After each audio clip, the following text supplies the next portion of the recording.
leave this up to like, there we go. Do you see the, and we're gonna, all right, cool. All right, here we are, live. Oh, welcome, Broadcasting viewers. live on YouTube.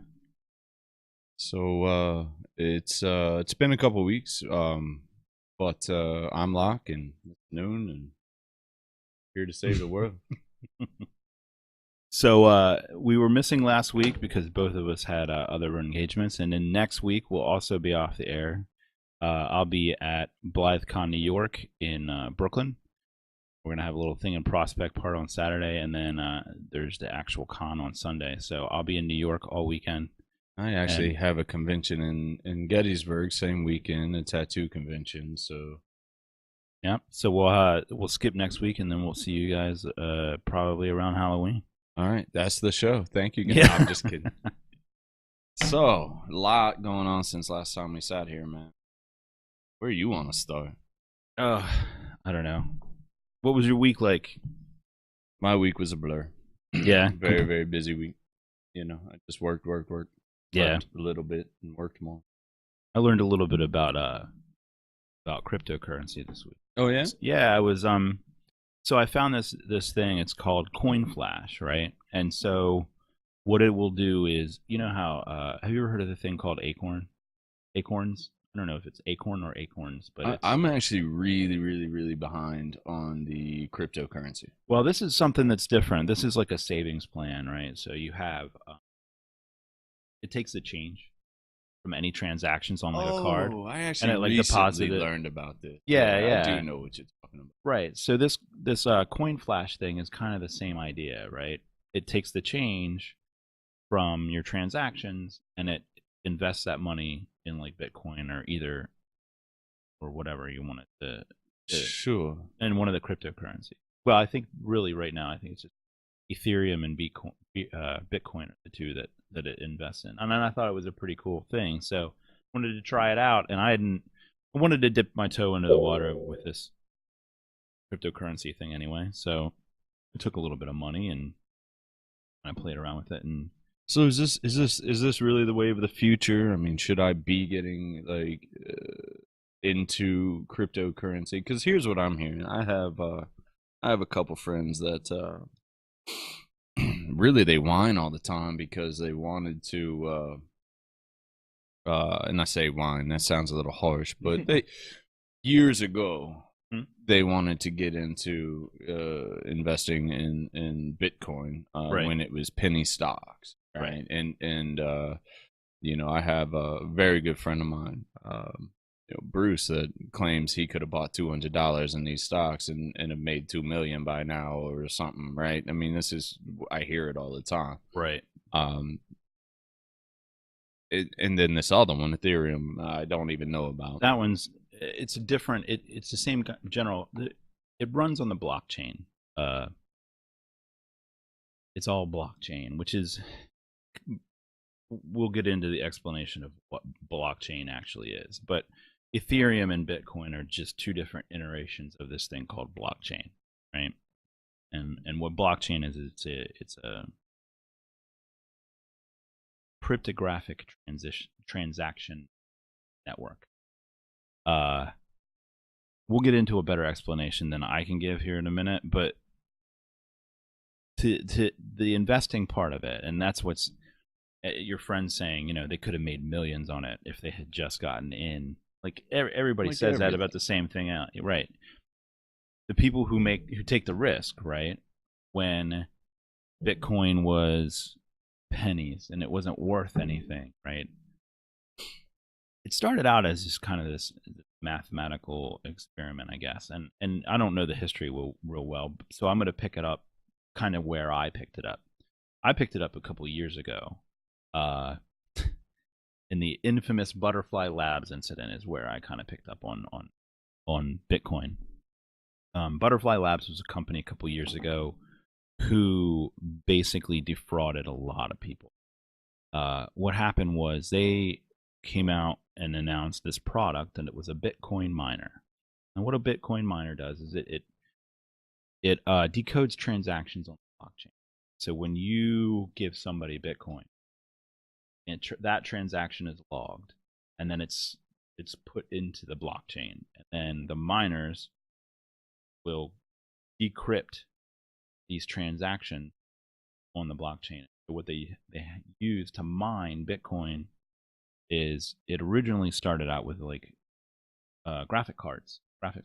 They get a computer with a bunch of graphics cards in it and try to use those GPUs to decrypt like a SHA-1, 2, 6 encryption. Pretty hard, and it's a specialized chip that decode it is what they put in the actual miners, right? So Butterfly Labs said we're going to sell a dedicated mining rig, right? What this is a box, and it's got probably a GPU in it that's set up to mine Bitcoin and is specially designed to do so. And they said, all right, well, we're going to sell these things for like $100 for the little one. Mine 1.4 hashes per second. Right? An insignificant, like I'm just using an example. It's not really what it was, but essentially what happened was they were developing these things and people paid in advance. So they took that money, built these machines, and then they used them to mine. They used them to mine Bitcoin for themselves for a while, right?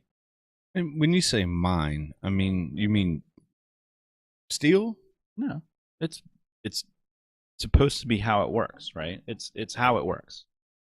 You Okay. can mine Bitcoin. What you're doing is you're trading basically power, right? So electricity. You're trading electricity and time for currency. Okay. Does that make sense? Not at all. Okay. Can we simplify it just for me and maybe for the For viewers, everybody right? else, right? Bitcoin is data, right? I Yep. mean, it's At its not at its heart, it is it's data. really sort of this fictional unit of currency that someone came up with and was able to market it enough that it Yeah. caught on. So what I understand about economics outside of cryptocurrency is, you know, uh, take our country for example. We have X amount of money, right? Well, We can create it whenever we want right. with risks and all of this. I mean, I'm not an economist. I just Yeah. I um, just play one on TV. our money, as I understand it, is certainly based off of this supposed amount of gold we have in the Federal Reserve. No, I mean, Not based on anything anymore. so it's just it's fiction. cryptocurrency. Yeah, I mean, In it's its really own. It's just literally a paper at form. this point. All right, not to get too deeply into the sidetrack of the economics of the U.S. dollar. Right. I just want to see where the comparison there is. Okay, so the Bitcoin is comparison an is infinite that amount of these data points that can be used for currency, or is it regulated by having a ceiling? okay, so the original there is a finite amount of coins. Okay, so once and this is my understanding thereof, so this could be slightly flawed. There's a finite amount of coins, and once those coins are mined, the mining that's happening is transactions. Now, that is definitely a flawed understanding. The way I understand mining part of it is that all of the transaction log on the blockchain is encrypted. And all these disparate computers are working to decrypt this block. And once it's decrypted, they get a coin. Okay, that was my very simplistic understanding of it.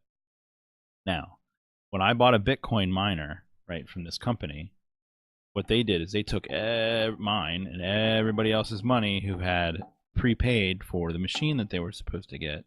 They built the machines. It's like a little computer that just all it does is decrypt this particular type of algorithm, right? That's all it's built to do. And so he took all those machines and then mined a bunch of Bitcoin with them and then sent them to people. And by the time they got to people, they were already obsolete because I see. they had mined the Bitcoin to the point where it gets more difficult as more coins are mined, right? Yeah, So the difficulty level had surpassed the machines that they sent out I see. because they drove up the difficulty by using the machines before they sent them out. Gotcha. So it was a big, huge fiasco, right? And I only put about 100, 120, maybe $200 into it that I'll never see again, but I don't really give a shit. It was a learning experience for me, right? Now, at that time, Bitcoin was $200 a coin, right? And if I had just done what a couple of the other people who I was involved in this with, like the people I was bouncing these ideas off with and everything like that, a group of three of us were looking into it. The two of them, I think, ended up buying coins at that rate, right? If I had taken $5,000 of my money and I had bought that amount of $5,000 worth of Bitcoin at that moment, my return on investment would have been $125,000. Right. Okay. So right now, a Bitcoin goes for about today. I think it's about $5,600 per coin.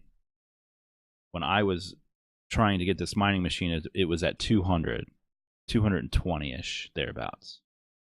So you think about the potential there of what if we'd had the insight to see what was going on. And if I had had the money, I probably would have invested in it. But at the time, I was very destitute, so there was no investing going on at all anyway. So like even if I had the money, even if I wanted to do it and really was going to jump in the water, I wouldn't have been able to because I just didn't have the cash.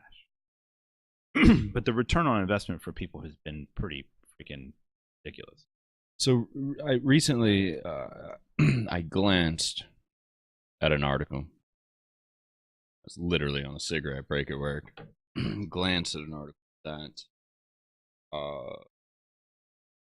was warning people who were deep into Bitcoin because I suppose what it sounded like, again, this was a glance, but it sounded like a bunch of European governments were starting to come up with a new cryptocurrency that was going to outpower everything out there, and it was all going to become worthless, and this was going to be like the newest thing.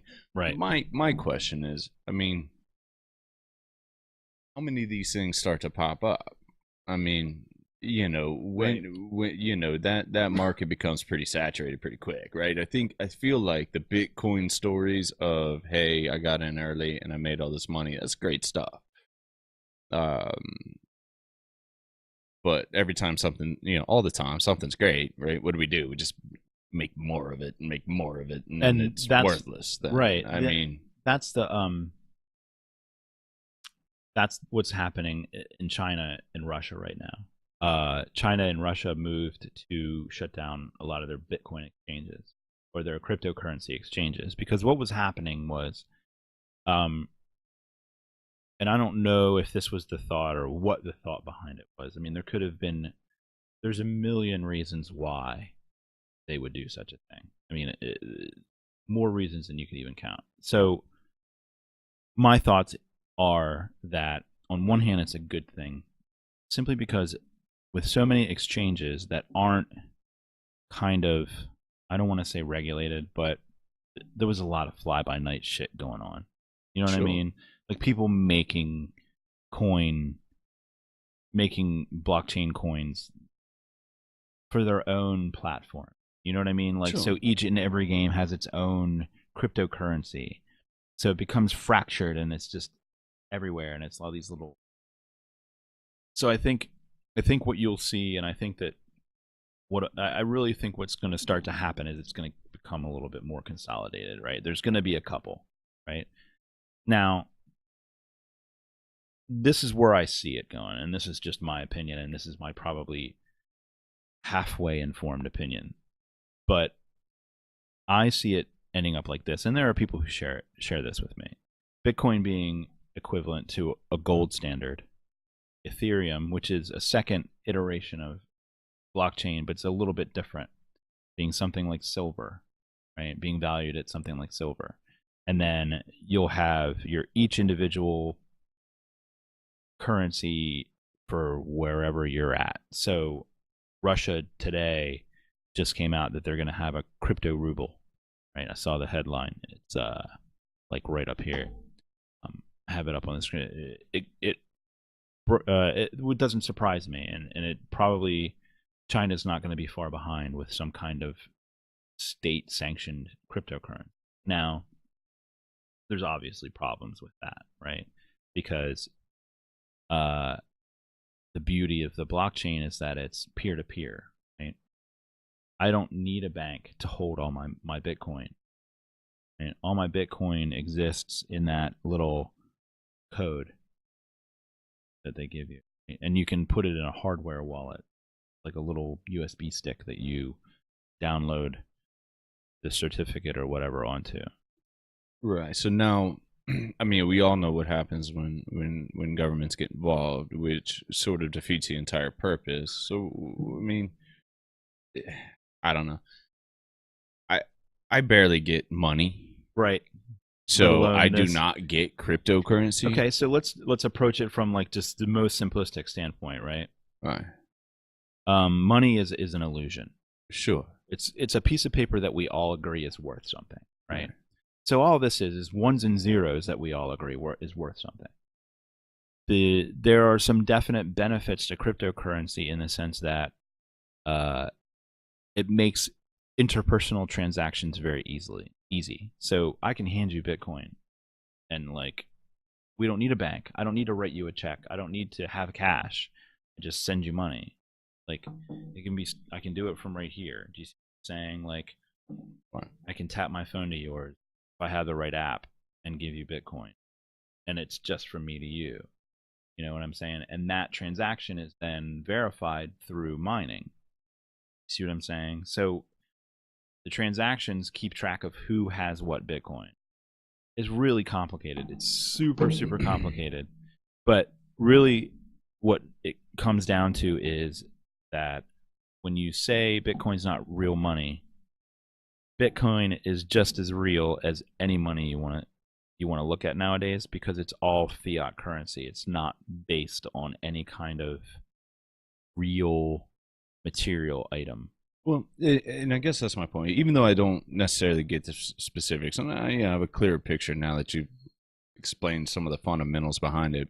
I can see, you know, to some degree, a possible path for all of this. Is there, you know, and there not really being hundreds of these, one for each country is going to come into their own because they're not getting a piece of the you to me stuff. And that's right? kind of what, well, I'm kind of wondering how that's going to work, right? So Russia issuing a crypto ruble, right? And the story literally lit up 10 hours ago. So I haven't even had a chance to read it and digest it and even really look at it. So I don't know what the purpose would be, other than they obviously want to be able to regulate it. I think that the big concern is that it's easily obfuscated, right? It's easily hidden for a long time. Bitcoin is the currency of the dark web, right? It's, you know, the Pirate Bay and Sure. Silk Road, and those guys use it as an untraceable currency. And I think that that's the concern, that it can be used in an untraceable manner. So the crypto ruble, let's assume, will be traceable. Right. I think that the transactions would be verified by the government. I think that that's the whole purpose. But it doesn't sound like they can shut down Bitcoin, really. I mean, no, they can't. They could shut down their own cryptocurrency and lock you out from it, right? So. But in Russia, we can still tap phones, right, and exchange, right? So I guess this is it, man. I mean, I'm going to simplify it in a way that my brain understands it. Let's get out of the global scale and let's scale it down a little. Let's say in the state that we're in currently, Pennsylvania, one town want to use bottle caps for currency. Right. One town want to use smooth pebbles. Right. One town want to use fucking whatever. Feathers. Right. That's all fine until I'm trying to figure out how many bottle caps are equal to a smooth pebble. You know, it sounds to me like a system that is inevitably going to break down. It's probably fine now that there's two of them. But I don't know. I have a hard time figuring out the future, right? I guess one of the benefits of Bitcoin is that it's finite. That there won't be any more. Do you see what I'm saying? So it has a built-in. There won't or there can't. There can't. They've all been mined out. So, it's a finite resource. So you can't made of ones and zeros. Yeah, but finite nonetheless, because each coin has its own cryptographic signature. I would assume. We're getting into territory where I'm severely uneducated on it, but I guess the point being that so the American dollar is worth €1 and let's say $1.05 Canadian, right? So you can take $1 to the exchange, right? Sure. And you can exchange it for $1.05 Canadian or a euro, €1, right? 1 to 1. Bitcoin's the same thing, gold's the same thing, right? Each has a dollar value attached to it, and that's kind of the way we think about it, right? But you could just as easily attach a ruble value to it or whatever. The currency is only as worth what we say it is at any one moment. I guess the big difference is Bitcoin is private sector. I mean, so it is. It's independent. It's independent right. of any other entity, kind of. Which means, you know, Google will have one, Yahoo will have one. Have one what? A blockchain? I mean, at some point, if yeah, and they're already starting to use it for other things. Right. Blockchain itself is a very useful tool. Bitcoin is an iteration, there's blockchain, right, which is the system that Bitcoin runs on. Right. And then there's Bitcoin, which is a blockchain-backed coin. Okay. Yeah, I know. It's really complicated, and I'm just barely like dipping my toe into the surface of it and trying to understand it. And I build shit out of wood and draw. Right, people, exactly. Man. Yeah, I know. You know, it's, I don't know. But see, I think it's one of those things that we need to keep an eye on, and I think it's one of those things that everybody kind of needs to keep an eye on, just from the sense of keep an eye on it. And if you have a little extra money, think about dipping your toe in the water and seeing, you know, how all of these things work. Because I do really think that a blockchain and whichever iteration of it survives, right? I do really think that is is going to be a very useful tool for us in the future. And I think that IBM is really pushing blockchain development internally. I know this for a fact. They're being hired to do a lot of blockchain work on all kinds of different things. This is a big tool that's going to become part of our future. So I think it's important for all of us to know about it. I also think, you know, down the road, I think we're all going to be knowing a lot more about it, because I think that it's going to enter into something that I think it's going to enter into a place where it's going to be. So you think it's the future? Now, I do. I think that blockchain in some iteration is going to play a very important role in the coming decade. We'll watch it for sure. I mean, you know, honestly, this is the most in depth I've ever gotten into it. I've known it existed. I just, you know, it's one of those things where I've always, when I got a bad taste in my mouth from the bad thing, you know, with Butterfly Labs, I was really kind of soured on it for a while, and then right after that there was another thing, because one of the guys that I was talking to when I got involved in this got really deep into it, and then at that point there was an exchange called MTGOX, which was Magic the Gathering online exchange, is where it started out. So it started out initially with Magic cards, where they would trade Magic cards online, and then it became a Bitcoin exchange, and it grew over time to become one of the biggest. And then it got hacked, and all the Bitcoin disappeared, right? Gotcha. And so it soured a lot of people, and a lot of people lost what would now be a very large amount of money. Gotcha. So at that point, I kind of just was like, this is too freaking complicated. I have other fish to fry, and I just gave up. And I guess that's what's so weird about it to me is, this thing really, I mean, kind of popped up really fast, and maybe to some degree, I feel lucky I didn't get involved early because I may have lost a whole bunch of potential stuff. And then, there's always that, you can always look a couple years back and see a missed opportunity. Always. But I don't spend a lot of time studying investment possibilities. So I don't deserve the windfall, and I certainly don't own the loss. But it just, I don't know. It is something I'm going to start paying a little more attention to, because I do notice it starting to become a little more mainstream, and it's just, I don't know. I'm always going to pay attention to something I don't understand. I hate not understanding stuff. It's a long list of shit that I don't understand, but it is very interesting, and to hear you talk about it, I mean, you're a smart guy. You're also a very tech savvy guy. So it's going to take me a little longer to come to even your level of understanding of it. Oh, so, man, it's but I'm going to check it out. It's dry reading. It really is. It's I got in there and I started learning about the history of it and everything like that, and it's a very interesting little proposition, man. I like my the very surface understanding I have of it. I like the idea behind it. The idea that you kind of eliminate the middleman to a certain degree, that you are responsible for your own currency, right? You don't have to hold it in a bank, and you don't have to hold it in an exchange.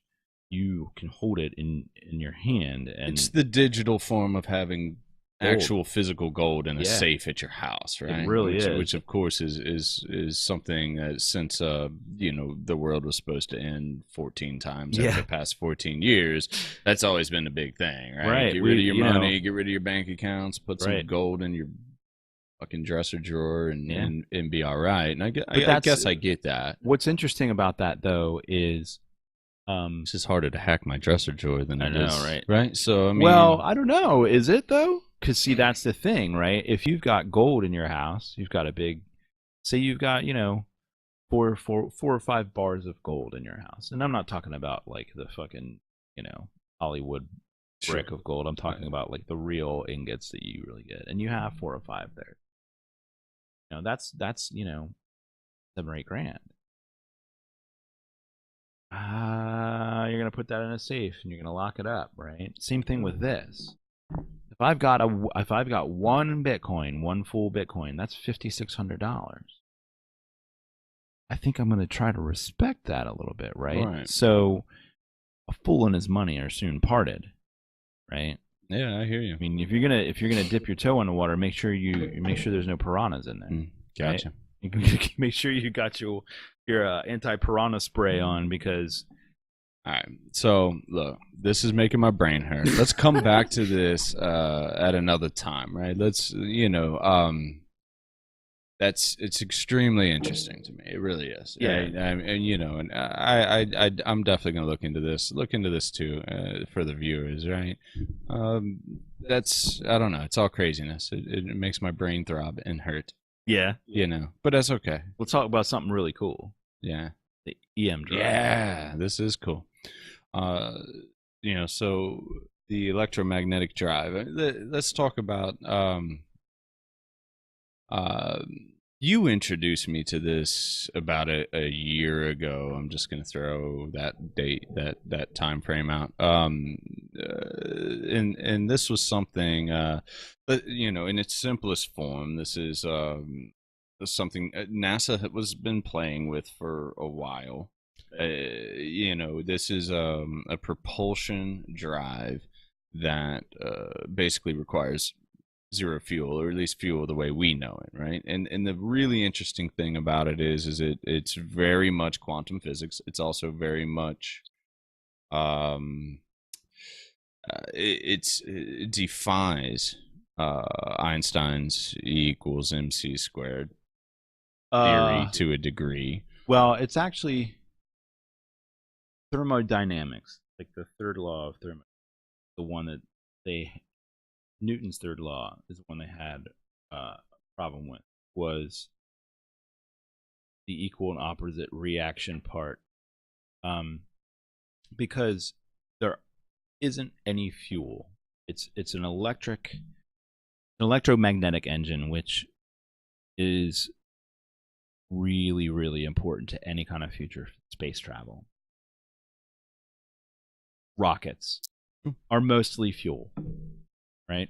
It's a big, heavy fuel canister that Right. it's a candle you light on fire and ride into the sky. Right. I mean, it's a fair, even for the amount of engineering that we've done for this, it's still a pretty primitive uh, kind of process. You're lighting a fire under your ass and It's also shooting it up into the very sky. limiting. I've actually played around with um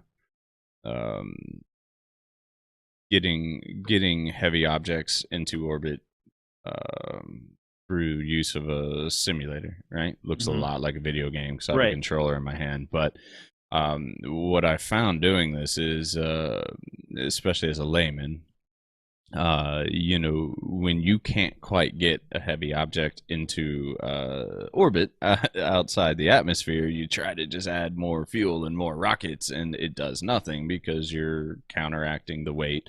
So it is tremendously limiting.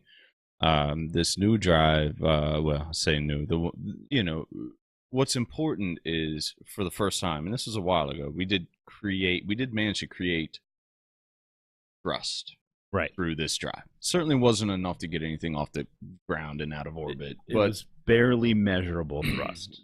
it was maybe the first time they were able to prove, hey, this is, There was a lot of doubt. we created something from nothing. It's just like what everybody says, it's that what's the phrase?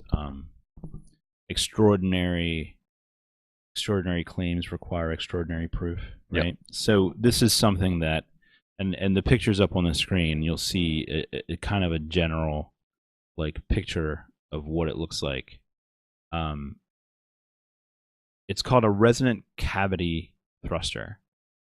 What's happening here is there's a magnetron up at the head of the device, and it's routing microwaves into that resonating bell.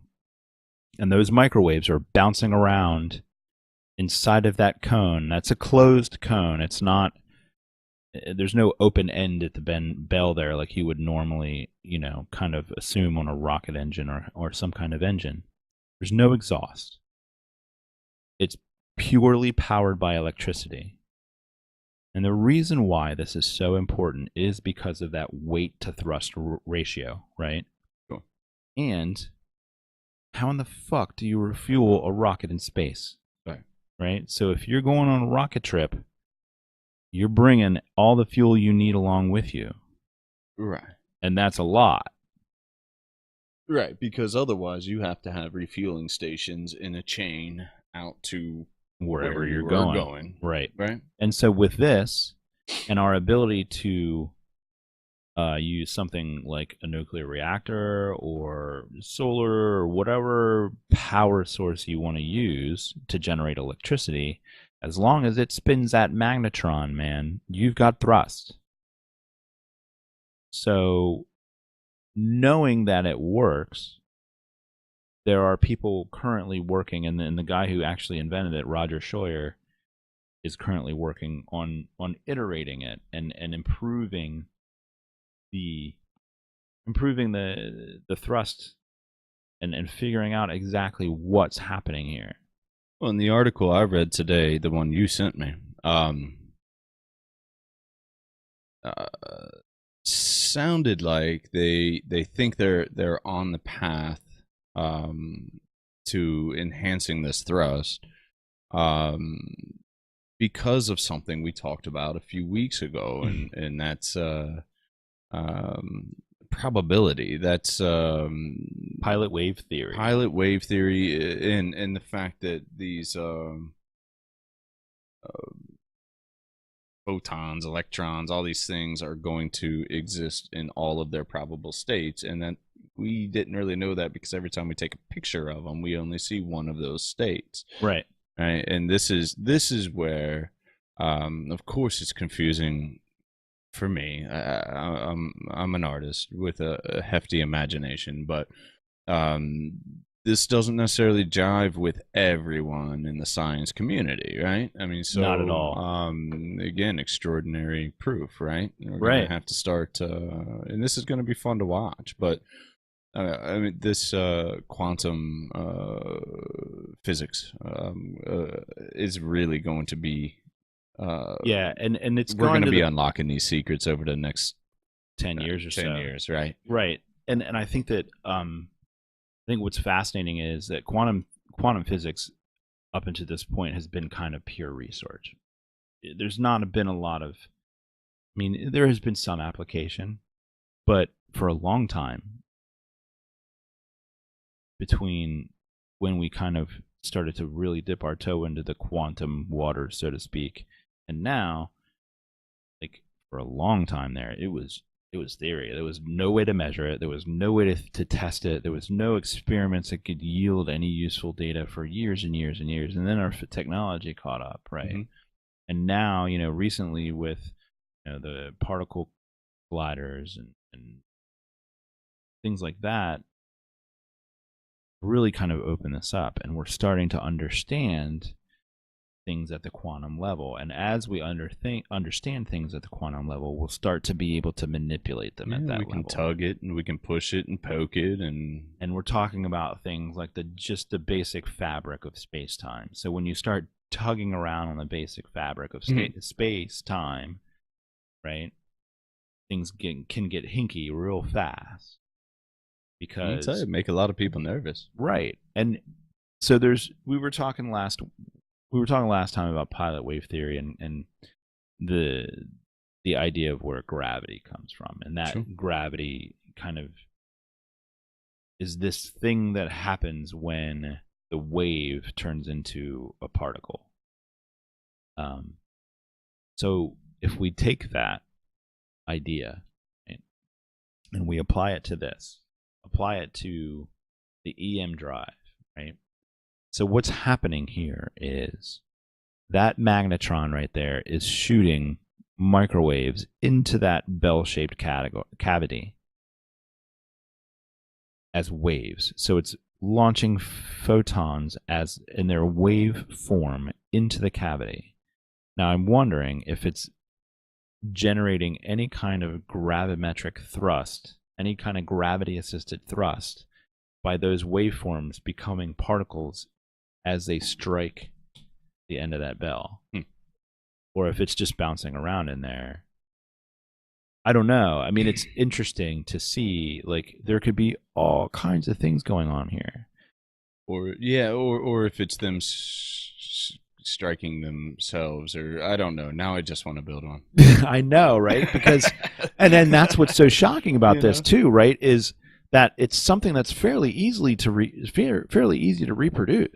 Right. I mean, if you look at this thing, it doesn't exactly look like a space drive. It looks like, there's not a lot of flashing lights and weird crystals in there, man. That's a copper bell with a microwave strapped to the back of it. 4x4s, yeah. Yeah, I mean, really, it's a metal bell, and a microwave oven has a magnetron in it to generate Sure. microwaves. I mean, you could take the magnetron out of an Well, old microwave, and it does sort of have this old tech feel to it, but that's really intriguing as well. I mean, I use old tech all the time, with the tattoo machines. I mean, these are coiled copper wires that create a magnet that right. pull and push things, right?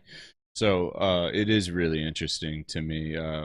It's going to be fun to watch. I still kind of want to fucking build one. Oh, absolutely. I So totally want to build one. I would love to be in on. There's a big replication effort. There's a community built around this of people who are in their garages trying to build one of these things.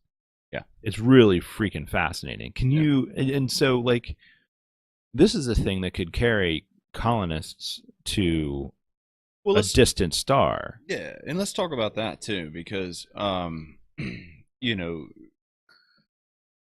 I obviously haven't done any math on it, but when you look at a rocket sitting on the tarmac or whatever you fucking call it, the launch pad, Mm-hmm. there's this really small thing at the top that's like the payload, Yeah, right? right, And then you just have thousands of tons underneath it that is just liquid fucking fuel or solid state fuel, right. right?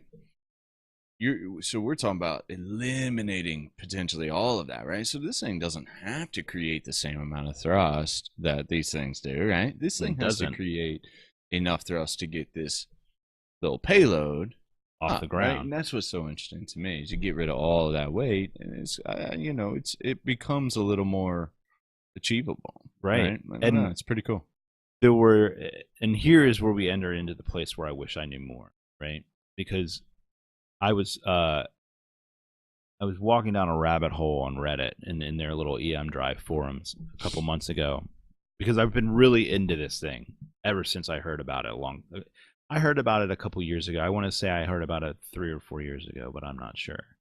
Um, Roger Scheuer actually wrote the paper on it back in the 90s and has had this thing. It's been bouncing around since then. All right.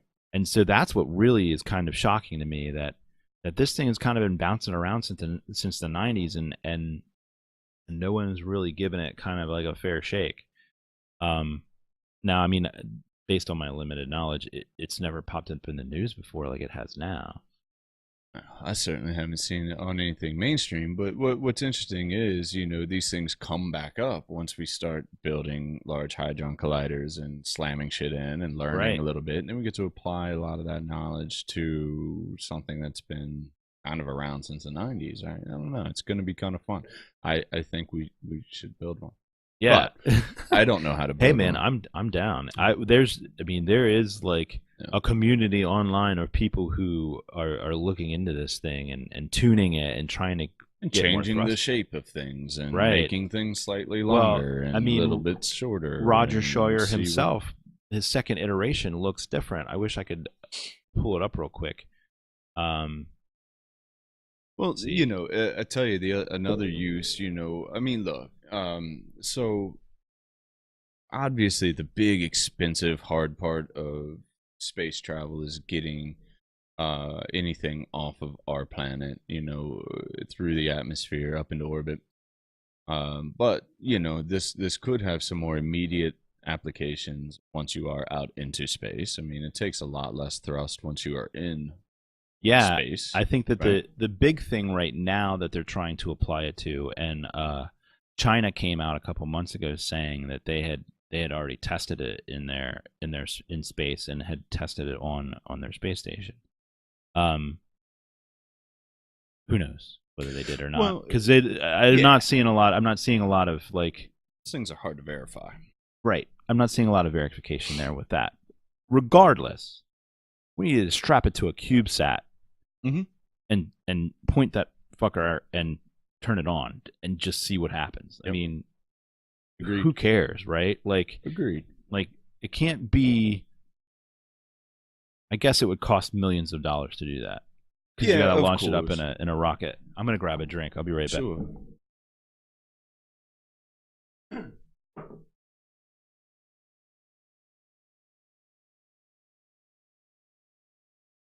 Well, my thought is this. Let let's say you know, if we get a craft to the moon and want to get it back, you know, prior to something like this, we need to get enough fuel onto the moon to then get us back, right? Take a lot less fuel because of the lack of gravity, but you know, the applications for that could be really cool too, right? I mean, if we can get this thing producing enough thrust to get a small vehicle back off the moon, back into, you know, deorbit, back into our atmosphere. I mean, just these applications in the beginning could be really cool. I agree with you though. Get one of these things, strap it onto something really light. Let's see what happens out in Because space. because these things amplify in space, right? A little bit of thrust doesn't always stay a little bit of thrust in space. You know, it Here's the really beauty kind of it. builds on itself. It does, because you're constantly pushing. Right. And since this doesn't have any propellant, all right, so let's walk down the road, shall we? You put a fusion engine and you strap it to an EM drive. You pump as much power as you can into that, make a nice big honking magnetron and punch as much power into that fucker as you possibly can. It's going to go forever. Yeah. And it's going to probably eventually reach sublight speed, I guess. I mean, right. The physics behind that, if it keeps pushing, it's just going to keep going faster. So we would need to get data off of it for a long, long time, which we know we can do. But I mean, we know we can do that to a certain limit. I mean, I don't know. It'd be pretty fun. It would. I mean, I think that I really do believe that there are plans to do just that. Strap it to a CubeSat and kind of see what happens, right? All right, so let's talk about this, man. What I'm doing here, all right? Because I can tell you this. Right. And let me just tell you how I drink, right? Yeah. So normally, I get a bottle, I open it, and I put the bottom in sort of towards the ceiling, right? And then the top end just goes into my mouth, and I drink whatever the fuck is in the bottle. You fascinate me. Right, I mean, I'm expecting this thing to turn green and start bubbling. No, all it is, it's just an ice cube, man. I just have ice cubes in the ice maker. I have the nice little round ice cube with my tonic water. It's just a gin and tonic with bitters. I got this thing. Okay, so a while back, I was a membership of one of these box clubs. Have you ever seen these things? Yeah, I know of them. You know what I'm talking about, sure. Right? And it was a pretty cool thing. It was called Bespoke Box, and they send you a cool little box full of tchotchkes every month, right? So I got this this concrete thing. Okay, there we go. Got the concrete thing, and I got this concrete box, right? And it's a pen holder. It's just made out of concrete. It's just neat little kind of things, right? And that. So I want to talk about this, guys. This is Bitter Cube Boulevard Bitters. This is 44% alcohol. So this is interesting. I don't know. It's chamomile. I don't know why they sent me chamomile. I mean, not a really. It's got cassia, chamomile, and dried fruits. You want to be honest? I don't taste most of anything when I put this in there. I'm just trying to use it up because it doesn't taste like anything. I have rituals for everything.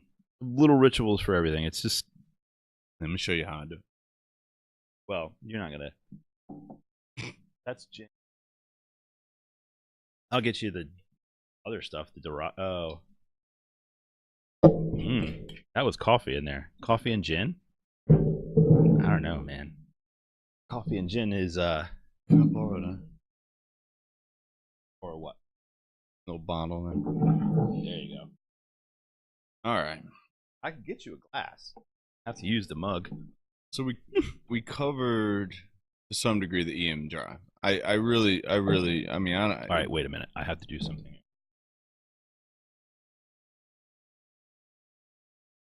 First of all, I'm going to offer you a glass. Second of all, I'm going to offer you an ice cube. And third of all, I want to see what that looks like when you pour it from the mug see into what the he's glass. turning me into here, guys. This is, you know, Hey, win in Rome, right? Yeah, give it a shot, man. I like my. When I was in the Navy, I used to drink a lot. I don't drink hardly at all anymore. All right. There's no coffee tint to that. That's amazing. Nope. That amazes me. I would have thought that came out at least an amber. Do you mind? No, absolutely. Yep, I've got it. What did it say? Win in Rome. So look, the EM drive is going to be fun to watch, as well as a lot of other things that have the word quantum in front of them. Yeah. Right. How many of these do you? I usually put like 2 in there. 2. And this is going to be. I mean, what's your time frame? How long until you think we're seeing real, practical, tangible, real life benefits from quantum physics, quantum computing, quantum EM drives? I mean, we talking a decade? Are we talking 20 years? I think a decade. It's a long time. And I always run the comparison by people because they don't think of a decade as a long time. But things right now are one of my favorite things that I say to people, and one of the favorite things that I like to think about is that time is moving fast and slow at the same time. At least for me it is. And I don't know if anybody feels the same way as I do. We're learning so much in the space of a day. We're learning more in the space of a day. You and I learn more in the space of a day than our ancestors learned in the space of a week. Sure. Information is coming at us at such a high rate at this point that I think I speak for a lot of people when I say that we're overwhelmed. Right? There's just so much data flying around that it's really just hard to absorb all of it. 10 years ago, 2007, right? This had just come out. Sure. And it changed the world. It really, literally, smartphones changed the world in a big, huge way. It allowed everybody to communicate.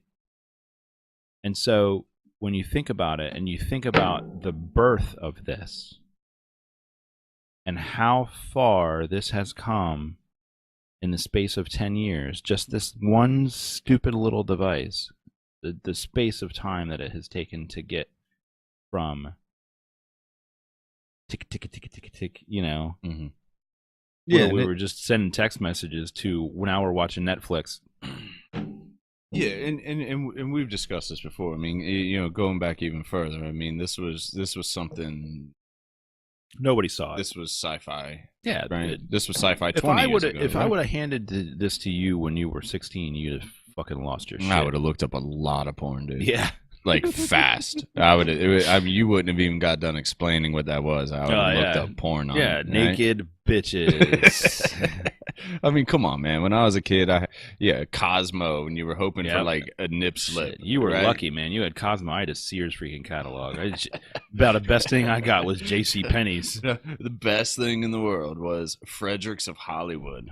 Right, dude. I didn't see a Frederick. I didn't see a Frederick Hollywood until I was 21 years old. I don't even man. know who was getting. I don't even want to know who was getting Fredericks of Hollywood in my house. In your house. Oh, when I was young. But I can tell you this, man. You know, my kids now. How do you know? Your kids eventually got to get a phone. I mean, we chose 13 as the age to give our kids a phone because that was also the age my kids were. Given a little bit of freedom and to be by themselves and to stay home while we went out, and you know, we wrestled with what is the right time there. But I mean, my God, you know, you want to see titties? You type in titties. You want to see, dude. You know, these kids are just spoiled. It's omnipresent, man. Because you think about, I mean. You and I kind of came from similar backgrounds. Yeah, it sounds though you had Fredericks of Hollywood, so your family was probably a little bit more liberal than mine. Well, why do you think I learned to draw so well? Because I could draw anything I want. Right, you needed your own You need your own input there. I did not. I did not have that gift, I man. remember I had to being rely 8, on. drawing what I thought a vagina looked like, Right. but it may not have I been. had to rely. I had to rely on that squiggly cable, HBO Cinemax After Dark shit. You know, like we didn't even have we had the ghetto cable. We didn't have the pay per view on squiggly Man, if you shit. pause that shit right, you could sometimes like see a nipple. Every once in a while, you'd see a blue nipple Mm-mm. because it was all different crazy colors. Man. You remember? Yeah, I mean it was hard. I remember. Here we go. Trip down memory lane. When I lived in Georgia, I moved away from Georgia when I was 12, just about to turn 13. And when I left, was moving away, I had very few friends, but the one friend that I did see right before I left gifted me a porno mag, right? So to me, I mean, this thing was fucking gold. Yeah. Because there was no way my mom was going to allow any kind of porno in our house. Sure. Not even the thought of a nipple was acceptable, right? So I'm like, they pick me up from my friend's house, and we're going to a hotel. I mean, this is how close we are to leaving, right? We're not even going back to our house. My house is packed up and gone, right? I'm like at this kid's house, and it's like a going away party. Like I'm hanging with him and a couple of the dudes that I knew, a couple of the kids I knew from school. It was like literally my friends. So there was 4 of us, and he's like, dude, you gotta take this with you. And I was like, all right, cool. Stuffed it down the back of my pants, right? And I'm like sitting in we had this old red and like the red wood paneling Dodge Caravan. You remember those? Yep. And I'm sitting in the back of that thing, and I'm fucking sweating bullets, right? I'm just like I'm like completely at a loss as what to do. My parents are asking me all kind of questions, and they're both in there, and they're both talking to me, and like I've got my bag in my lap, porn stuck down the back of my pants, and I'm trying really hard to figure out how I'm going to slip this magazine out of the back of my shirt, out of the back of my pants, and slip it into the book bag. Well, needless to say, it did not work. My parents were very observant and saw the sweat pouring out of my face and were like, what's going on? What's happening? So they found the porno and promptly threw it in the dumpster on the way into the hotel. So as serendipity would have it, right, they confiscated the pornography and disposed of it thereof. It was gone. There was no getting it back. However, God must like me, and he must like porn, because he left 2 very nice magazines under the mattress in our hotel room that we were staying. Unfucking real. So those ended Divine up becoming intervention. Becoming part one. I was, you know what, for a kid, I was pretty self-aware, or I don't even know what it was, but something told me, like something said, look, take one. There's 2 here. Take one. Leave the other one for the next person to come in. So I took the nicer one because, you know, I mean, shit, right? Right. And ended up actually in a better position. There you go. Than when I left. Weird question. As a kid, did you wear shorts or pants a lot? God. You know what? I've been having this conversation with Jonas a lot because my kids don't wear anything but athletic gear, right? So right. It's either shorts, like basketball shorts, or running pants. They will not. I have to force jeans onto their body, which is amazing to me. But they won't wear jeans. No. Neither of them. Want nothing to do with jeans. See, I've worn pants. I mean, with the few exceptions of being at a beach. Right. I wear pants. Yeah, I'm not a big fan of shorts, man. So as a kid, I remember Fort Ritchie was still open, Army base nearby, which I had access to being military brat. All my friends were military brats, so Fort Ritchie was where we would hang out. Right. So we would have been probably 11, 12 years old. They had a little convenience store on base there that had the adult magazines. Right. This would have been early 90s. Adult magazines up on the top row. So we actually ran an operation as kids. See, I went in with a couple friends. And they played distraction while I grabbed a penthouse off the top row and I wrapped it around my shin bone and pulled my sock up over it and then put my pants back down and walked out like we were fucking bosses. Heist was pulled off. How far did you get? Quick. How far did you made it? No. How far did you make it? No. Well, there's an interesting dichotomy when you have 3 friends in one penthouse. Oh, yeah. Right? You got to split it in 3, right?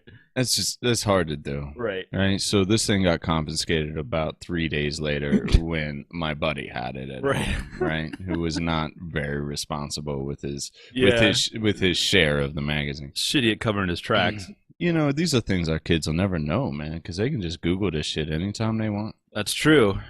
I remember. I mean, even as close to like being in the Navy in the late '90s, dude.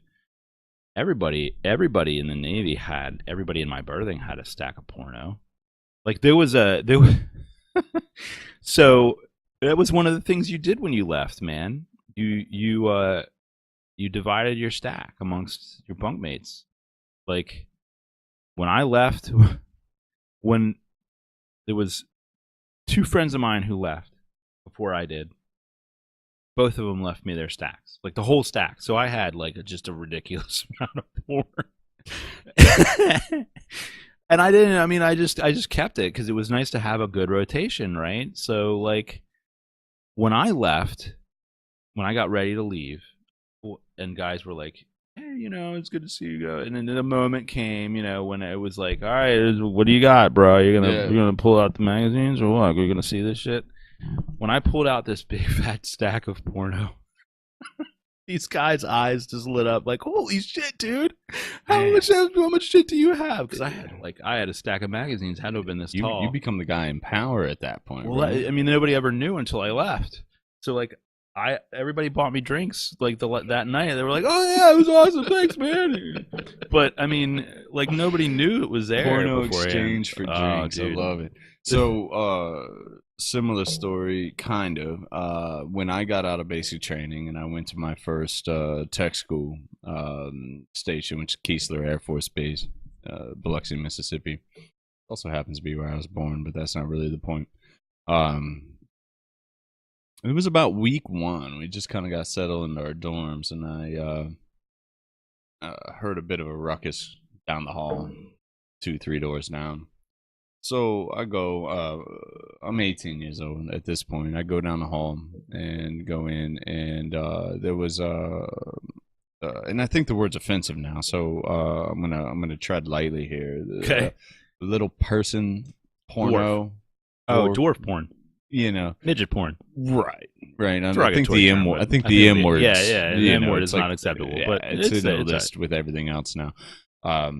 You know, I'm not going to get too much into that because, you know, for me, it wasn't my thing. Right. I understood the entertainment value because it was weird as fuck, but it wasn't my thing. Depends on the dwarf. So this was what was weird though. Was just that you know, you go from trying to pause a screen at the wrong time straight into midget porn. Right. It's really head fucking. It is, isn't it? We've gotten to this really place now where, like, when I was a kid, man, I grew up with JCPenney and Sears, and I was lucky to see like an underboob, you know? Right. Whereas you turn the TV on for 15 minutes and you're going to see an underboob, right? Yeah, I like where TV's gone. I kind of like it too. But, you know, I like where fashion has gone. I want to say publicly that to the man that invented yoga pants, I just want to give him a big, nice hug because I am a fan, bro. Agreed. Love me some yoga pants. They are comfy. and they keep you warm. Just hug your nuts real nice and tight. All right. Just so for those of you who don't know, Jay is currently wearing yoga pants. Right. Exactly. I wear them every time. Yeah, that's why the table's at the level it is. It's kind of weird for me, but nobody wants to see that. Nobody wants. Not even my wife wants to see that. Me in yoga pants. No, look, yoga pants are great. Certainly, with a guy with a very active imagination, it's nice to put it on pause for a minute. Because you don't really need any imagination when it comes to yoga pants. You know what? This big LuLaRoe thing. Can we talk about LuLaRoe for a second? I don't. Because I mean, it's everywhere, right? Like, well, I mean, everywhere around here. I don't know what everyone else's exposure to this is, but the bar to beef eating. Absolutely. The LuLaRoe craze is good in some respects and bad in others. Have you seen some of these things? Yes, and I can tell you why. I have a niece. Yeah, there you go. That's all you gotta say. That's involved with. Are they selling? Yes, selling. She's selling, right? So my level of interaction of any kind with this is really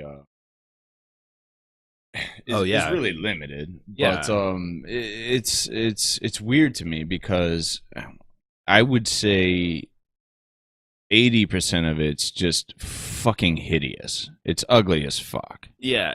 Have you seen some of the like quote unquote fails with these things? I have not. Like I can imagine taco leggings, and the taco is like right in the right spot, or there's like a cat head pattern, and the cat head is like right over the crotch. Which I mean, look, it's hilarious, dude. No one has ever asked me for opinion on fashion. I'm a jeans and t-shirt guy. So I'm not really. But I can tell you this: nobody need like a rabid raccoon print on leggings, right? I mean, but it's pretty interesting to see. I love it, man. I love the rabid raccoon print. I mean, I think that it's one of the best they came out with. It creates more questions than answers for me. You know what I'm saying? It's what I think is fascinating about the whole thing is you could almost have a community about anything nowadays. Like there was a big thing on Facebook, and they had their own like terminology and like, oh yeah, I mean it was crazy. Like some of the things that social media comes up with fads. Like fads turn into memes. And then memes turn into like this sad old meme category, right?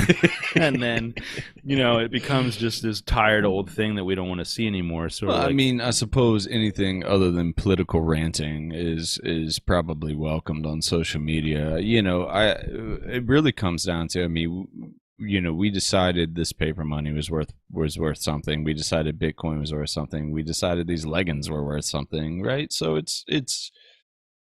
We can conjure as we wish, right? Yeah, we have power, don't we? The world is going to get really, really freaking weird in the next decade. I mean, it's going to become like Tokyo, just all over.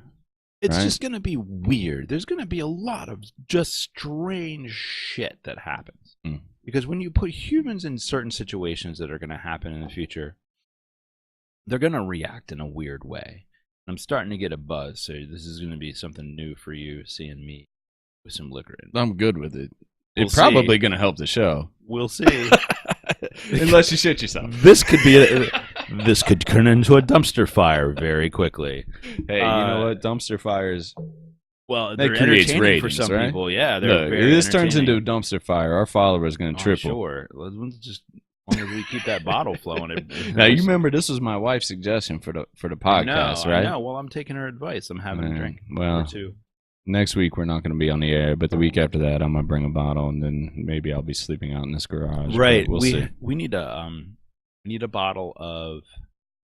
Need to get another bottle of Maker's Mark. Yeah, agreed. Is Maker's Mark? I mean, I get the next bottle of Maker's Mark. I drank all of your bottle of Maker's Mark. I don't really. I'm not a big whiskey guy, so like, it's best that you drank it because otherwise it really probably wasn't going to get drank. I'm a big fan of anything that makes my head feel funny. I think that next time, what we'll do next time is we'll try to figure out how I can enjoy whiskey. Like, Okay. there's a way So that you're supposed to do it. Like I say, you picking on me about my little ritual with my G&T.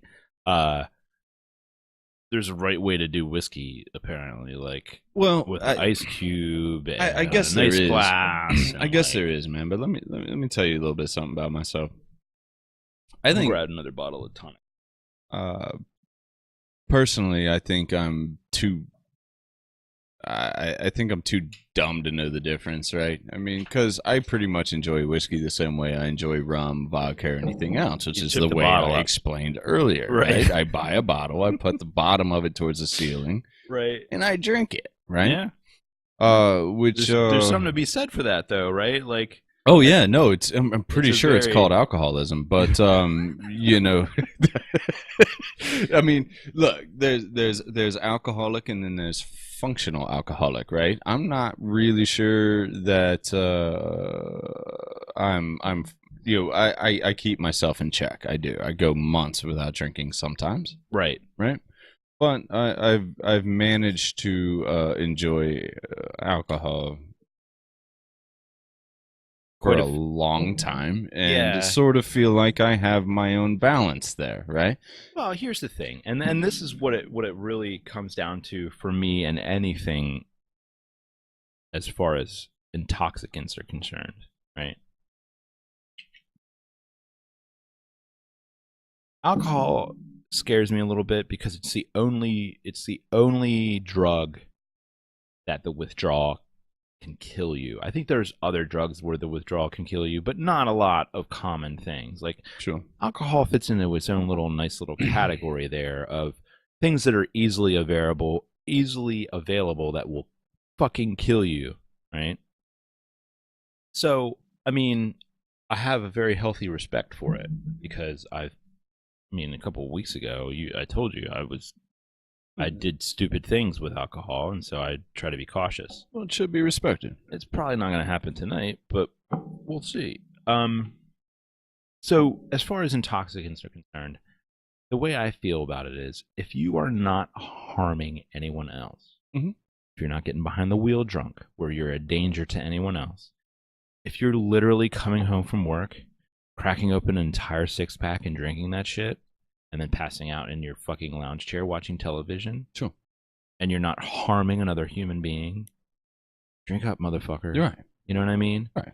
If you're smoking, a big fat bowl of weed and sitting down and coloring with your kids and everybody's having a good time, smoke on. Absolutely. If you're not going to hurt anybody, then who cares? Yeah.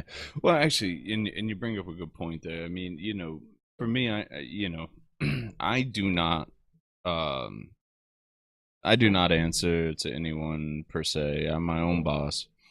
I do not have any positions in this world that, aside from the fact that marijuana has been illegal for like a long time. Right. I can say with confidence that when my kids were young and I come home from work and just didn't want anything to do with anything, I was pissed off and tired and it'd been a long day, right? I definitely that this is a very practical application for marijuana for me, Mm-hmm. right? Because I would come home and I wouldn't even want to. I just want to be by myself for a second, and then I'd smoke a bowl, Mm-hmm.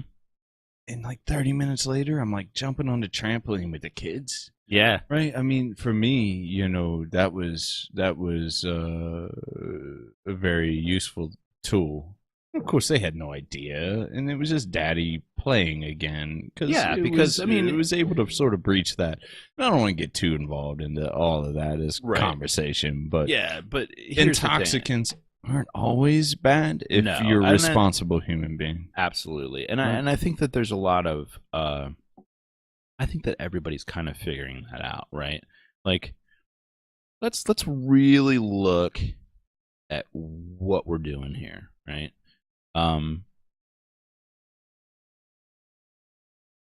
Pot is such a harmless kind of thing, you know. it was made illegal for political reasons, True. not for any kind of actual public safety True. concerns. And you know, we could get into the legality and all that shit, but what it really comes down to is that number one, it's fucking physically impossible to overdose on marijuana. Sure. I could drink that whole bottle of Beefeater, I'm gonna die.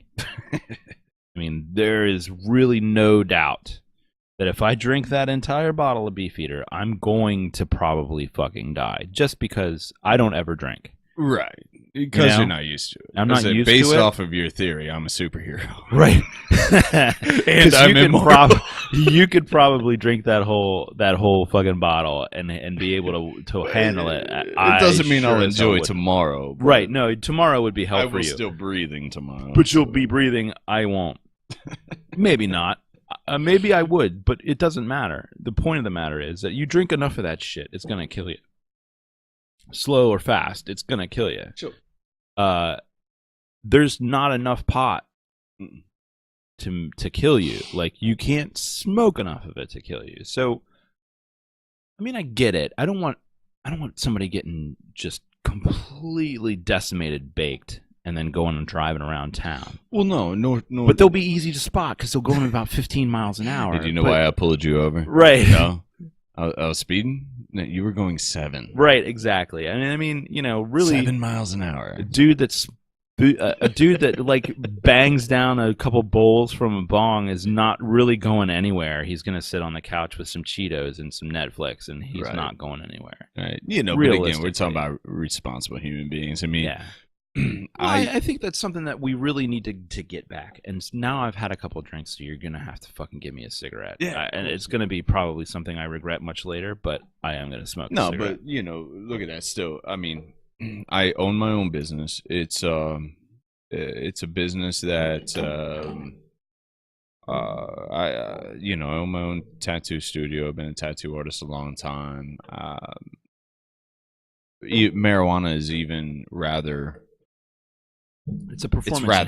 It's rather acceptable in my industry. I don't think I fool anyone. I think anyone who ever looks at me knows that I smoke weed, but I still have a clean and sober policy at my studio, right? I mean, this is responsible human being stuff, right? Yeah, I mean, it's something you got to do. I've had plenty of people say, you know, I would still trust you even if you were high, right? Right. You know, because, and certainly I can sit down high and draw well and, you know, potentially tattoo well, although it's just not something that I practice, right? I mean, we have a clean and sober policy at our studio. So this is all responsible human being shit, right? And I don't do that because anyone told me I had to do that. I do that because it's a fucking responsible thing to do. Right. No one intoxicated should be getting or making a tattoo. Right. No doubt, right? So I mean, that's just it. But the problem is on average, people don't handle booze. Maybe on average, people handle booze responsibly. But there's dire consequences to handling booze irresponsibly, right? Well, I think there's dire consequences to irresponsibly handling any kind of oh my god, intoxicant. It's dude, what have I had? Like 2 drinks and I'm already stumbling over my words. It's ridiculous. It's good for the scientific data here. We're watching it happen in real time. We're watching Jay get really tipsy. But check this out. You know, the best way I can say it is the way I taught my kids. And I've been having, you know, some people have a drug talk with their kids, or a sex talk with their kids. This is something I bring up to them all the time and have been for years. Yeah. Right. When it comes to drugs, I have taught them that absolutely everything can be abused, right? And I'm not talking about just marijuana. I'm not talking about alcohol. I'm talking about Tylenol. I'm talking about Zantac. We could talk about the internet, right? I mean, fucking social media, exactly. Any of that stuff. Caffeine, absolutely. Anything can be abused, right? I taught them that there are drugs and that there are poisons, right? There are certain drugs that I have classified into this thing as called poisons, right? These are things that I've never tried. I probably couldn't even tell you what they look like. I'm talking about heroin. I'm talking about cocaine. I'm talking about things that a lot of people, even that I love and respect, have tried. So I'm not downing anyone for any of that. But these things are off to the side, right? These things I consider, if you use it once, to be abuse. And personally, and this is the way I've Right. taught my kids, right? Heroin, these things, right? Caffeine, Zantac, There's a Tylenol, different category. marijuana, Yeah. right? These things that are accessible over the counter. Well, Except for the marijuana part. right. Still can be abused. These things are also individually personalized, right? If you want to take Tylenol for a headache, that's fine. If you want to go outside of the recommended dosage, now you're starting to push things, right? Right. I don't know. That's the way I have explained these things to my kids, and certainly there's more to the conversation. I've talked to them more. I'm not really trying to get on a soapbox about Right. drug usage here, but intoxicants in general. I mean, for me, I've always been fascinated by the social aspect of these things, and especially when it comes to jumping on trampoline with my kids. Right. Right. I mean, because I can tell you, my dad never smoked weed. Never. Mm-hmm. Never. Mine either. There are times I wish he did, especially when I was young. I don't know that my weed would change my dad very much. My dad was a pretty mellow guy. Yeah. Yeah, pretty fun, mellow guy. Yeah. Weed would probably make him a little bit more so. Yeah. Probably more chatty. That'd probably be the big thing is my dad smoke a joint and he'd probably get real chatty, which would be really cool. But, I know what my mom would do. My mom gets tipsy off. My mom and dad are teetotalers. Like they don't, not teetotalers. They're not like against it. But we didn't ever have alcohol in my house growing up. Like it just wasn't there. Like they never drank. My mom would have a glass of wine and she'd get tipsy, and it was really funny. I had a similar experience. Later in life, I realized why. I mean, my father was Secret Service. Right. Which is another way of saying he was on call 24/7. Yeah, right? I mean, he just could not drink. That's the big risk nowadays, right? A federal employee. So let's walk down this road for a minute. Your father was a federal employee. Sure. So he was on call all the time because he worked for the Secret Service. So alcohol and drugs or of any kind of intoxicant was out of the question. Absolutely. Right? Because he had to be on his game On all point the time. all the time. And so he made the decision. I'm not going to do this because I need to be on point, right? Your dad's a responsible guy, and that's a great thing. I think that our government needs to trust us a little bit more as citizens and not underestimate our ability to make decisions. I think that by taking these decisions away from us, they're actually making us stupider. Because the less decisions that you have, the less choices that you have, and the less that you use kind of that muscle to make right choices, the less of that you have, the less of the ability you have to make the right choices. So by taking people's choices away, you're actually reducing their capacity to make the right ones. I agree. And I think that, and I'm a big advocate for legalization and really decriminalization of all the drugs, because I just don't think that drug addiction is a criminal problem. I think it's a health issue, and it's a mental health issue. True. And I think we need to follow the example, like Portugal, right? Portugal is the proof in the pudding. Right. They decriminalized drugs decades ago. And all of them, and have had just kind of almost a miraculous transition to this. It has actually reduced drug use much more effectively than any kind of police action in America has. Humans have a primal desire to rebel. Oh, yeah. Tell me I can't do it. And I think it's even more specifically Americans, because you think about where we came from. Well, right. But, yeah. I mean, we probably do it more. Oh, yeah, absolutely. Right? But in the same respect, humans definitely have this almost, and in some it's more developed than others, this fairness kind of. Well, tell me I can't do something once, right? Yeah. I mean, you know what I mean? Tell me I can't do it, Right. right? Now, maybe I'm a bad example because I tend to consider all things before making a decision, right? Right. But you know, certainly tell my. I mean, look, I've been married almost 17 years. I don't tell my wife what she can and cannot do, Yeah. right? Ever. Yeah. Um, it's not my position. It's not my role.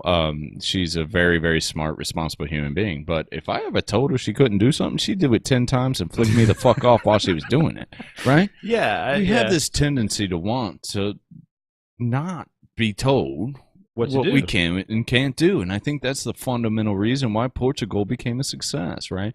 And I think it really should be a model, but unfortunately, this, we're still in this war on drugs, right? I mean, this was a war on drugs. It's such a misguided. It's such a misguided attempt, and I think that it's fascinating to me. How America has started to, how America approaches these sorts of problems. You know what I mean? We like to declare war on shit. Yeah. Like the war on drugs and the war on terror and the war on fucking unclean water or whatever the fuck. Who cares? Right. But we like to fight things, and it's dumb because by fighting it and not understanding it, we're just doing ourselves a great disservice. I mean, this war on drugs, I think, at this point, it's safe to say that it's been just an abject failure. Oh yeah. Oh yeah. It's not only that. It's created a whole bunch of unintended consequences. Right. I had a guy in my chair the other day, a client of mine, who's Mexican. He was born here in the States. His parents were from Mexico, came to the States, and then gave birth to him. He wants to go to Mexico, right? But where he is from, he cannot go right now, right? People are decapitating other people with machetes. These cartels that are running things, right? You know, the cartels exist because of the war on drugs, right? I mean, you win the war on drugs, these cartels become obsolete, right? And this is one of 1,000 things that are unintended consequences. But I heard a very personal story last week from a guy who just wanted to get in touch with his roots that literally can't right now because he's from, meaning his parents are from, one of the most affected areas right now by the cartels. And that's a whole other thing. That's one little thing, but when we don't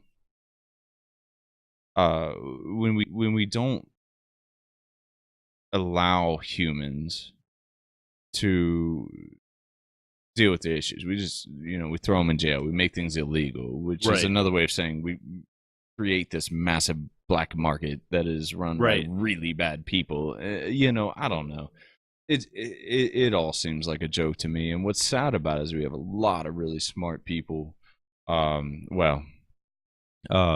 have a lot of perceivably smart people that should be able to just think outside the box for 2 goddamn seconds. But and see, I don't realize solution. I don't think these people are smart. I don't think that. I think that we look at Congress, right, and that's really where we need to look at our focus, because the White House isn't going to be any help right now. When we look at Congress and we see these people, we think that they're smart, but I think that the reality is that we're overestimating them. My wife and I had an interesting discussion yesterday, and I won't get real deep into it because I don't want to piss anybody off. But she was really upset about something that happened, and it had to do with just kind of the inherent unfairness of this situation, and I told her, I said, look, I said, the system is unfair, and I do agree with you that the system is unfair. But you have to look at who designed the system, and we're talking about, it's something. We're talking. No, we're not. We weren't even talking about politics. We were talking about just something that was really just kind of inconsequential in the big scheme of things. And I see it was one of those moments where you're talking to someone and you just realize that you see the world in a completely and utterly different way. Happens to me all the time. Yeah, it happens to me a lot. And so I'm, we're talking, and she's upset, and I mean, she's really just not pleased with the inherent unfairness in the situation that we're in. And I'm trying to explain to her, I'm saying, look, the system is unfair, and I understand what you're saying. But this system was designed by incompetent people. And there wasn't a lot of effort put into this. So measured against that scale, right? Really kind of trying to understand the whole situation. And when you look at it from a holistic standpoint of, all right, look, a bunch of volunteers trying to do something, and they did the best that they could. They did the best that they could do. Holy shit. They did the best that they could do at the time that they were given. And while it's unfair and while it kind of sucks, in the big scheme of things, it was one day. It really isn't going to fucking matter, right? And she was still upset. And she's saying to me, I don't want to look at it that way. I just want to be upset. I just want to be upset about it for a little while. Sure. And we all look at the world in a different way. We all look at the world in our own kind of priority scheme, right? And to me, this thing was just completely inconsequential, but to her, it was a huge thing. And so you have somebody who's like Jeff. All right, look, Sessions. I'm stumbling over my freaking words, man, because I've had too much to drink. It's ridiculous. Oh yeah, man. Here, have at it, guys. This show is brought to us tonight by Beefeater. Right. Which is really the first time in my life I think I've ever enjoyed gin. Beefeater gin and Canada Dry tonic water. I love these little things, man. These little tonic water bottles. You know what? When I was in the Navy, I got hooked on gin and tonics. So when I came home, what I would do is I would buy like a 6-pack of these little bottles, and I just like it sounds stupid, but I really like the taste of tonic water. Yeah. So I would just drink a little bit of tonic out of it, like a couple swallows, and then I'd fill it back up with gin, and I'd sit on the couch and watch TV with the little bottle of gin and tonic and just swig away. Not to get off on tangent, but it is a pretty healthy way to drink, by the way. Really? Yeah. There's a healthy way to drink? There's a healthier way to drink, right? So I have a few friends that have some medical conditions that they should not drink. So when they decide to defy that, gin and tonic's a pretty healthy way for them to do it. So what's the health aspect here? Well, so for instance, my wife's very brittle diabetic. Right. As a general rule, diabetics just shouldn't drink. Right? Yeah. Good luck. It's a bad idea, right? Good luck with that, right? Yeah. So with her, especially with her in particular. So what a candid doctor will tell a diabetic is, if you're going to make it clear liquor, right? Because it just doesn't have carbs in here. Right. It doesn't have the carbs. It doesn't have the calories. It doesn't there's have the sugars. There's a little bit in here, but it's not. Well, you can swap tonic for. Well, they make diet tonic, right? Well, they on in seltzer. There's a no seltzer. Sugar, right? Which is fucking horrible. The seltzer water is disgusting. I don't know. Yeah. I have another dear friend of mine who has pancreatitis, acute pancreatitis, right? Which is even worse, rough, yeah. right? I mean, if he ties one on one night, he could be in the hospital 4 or 5 days. But two or three of these, and he's okay. right? Really? So that's all. That's all I mean by that. Is if you're gonna do it and you got some restrictions on doing it, Yeah. then No, I don't have it's any a better way. restrictions. I'm But just an idiot. I just stay that's away from alcohol that's because the I tangent. know I don't want to end up naked in an unidentified place again. So Yeah, so it may be funny, but have not I for ever you. told? So we were talking a long time ago, and I told you I would tell you the story about waking up in odd places. Okay, well, So here's the story, right? Hong Kong. I'm gonna say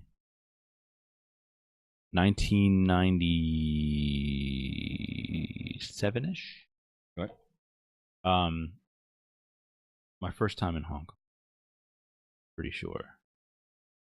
Things are really foggy, man, because there was a lot of drinking that happened in the late '90s for me because I entered the Navy, and it was just a complete shit show for me. Most of it was drinking. Um, so around about 97, 90, probably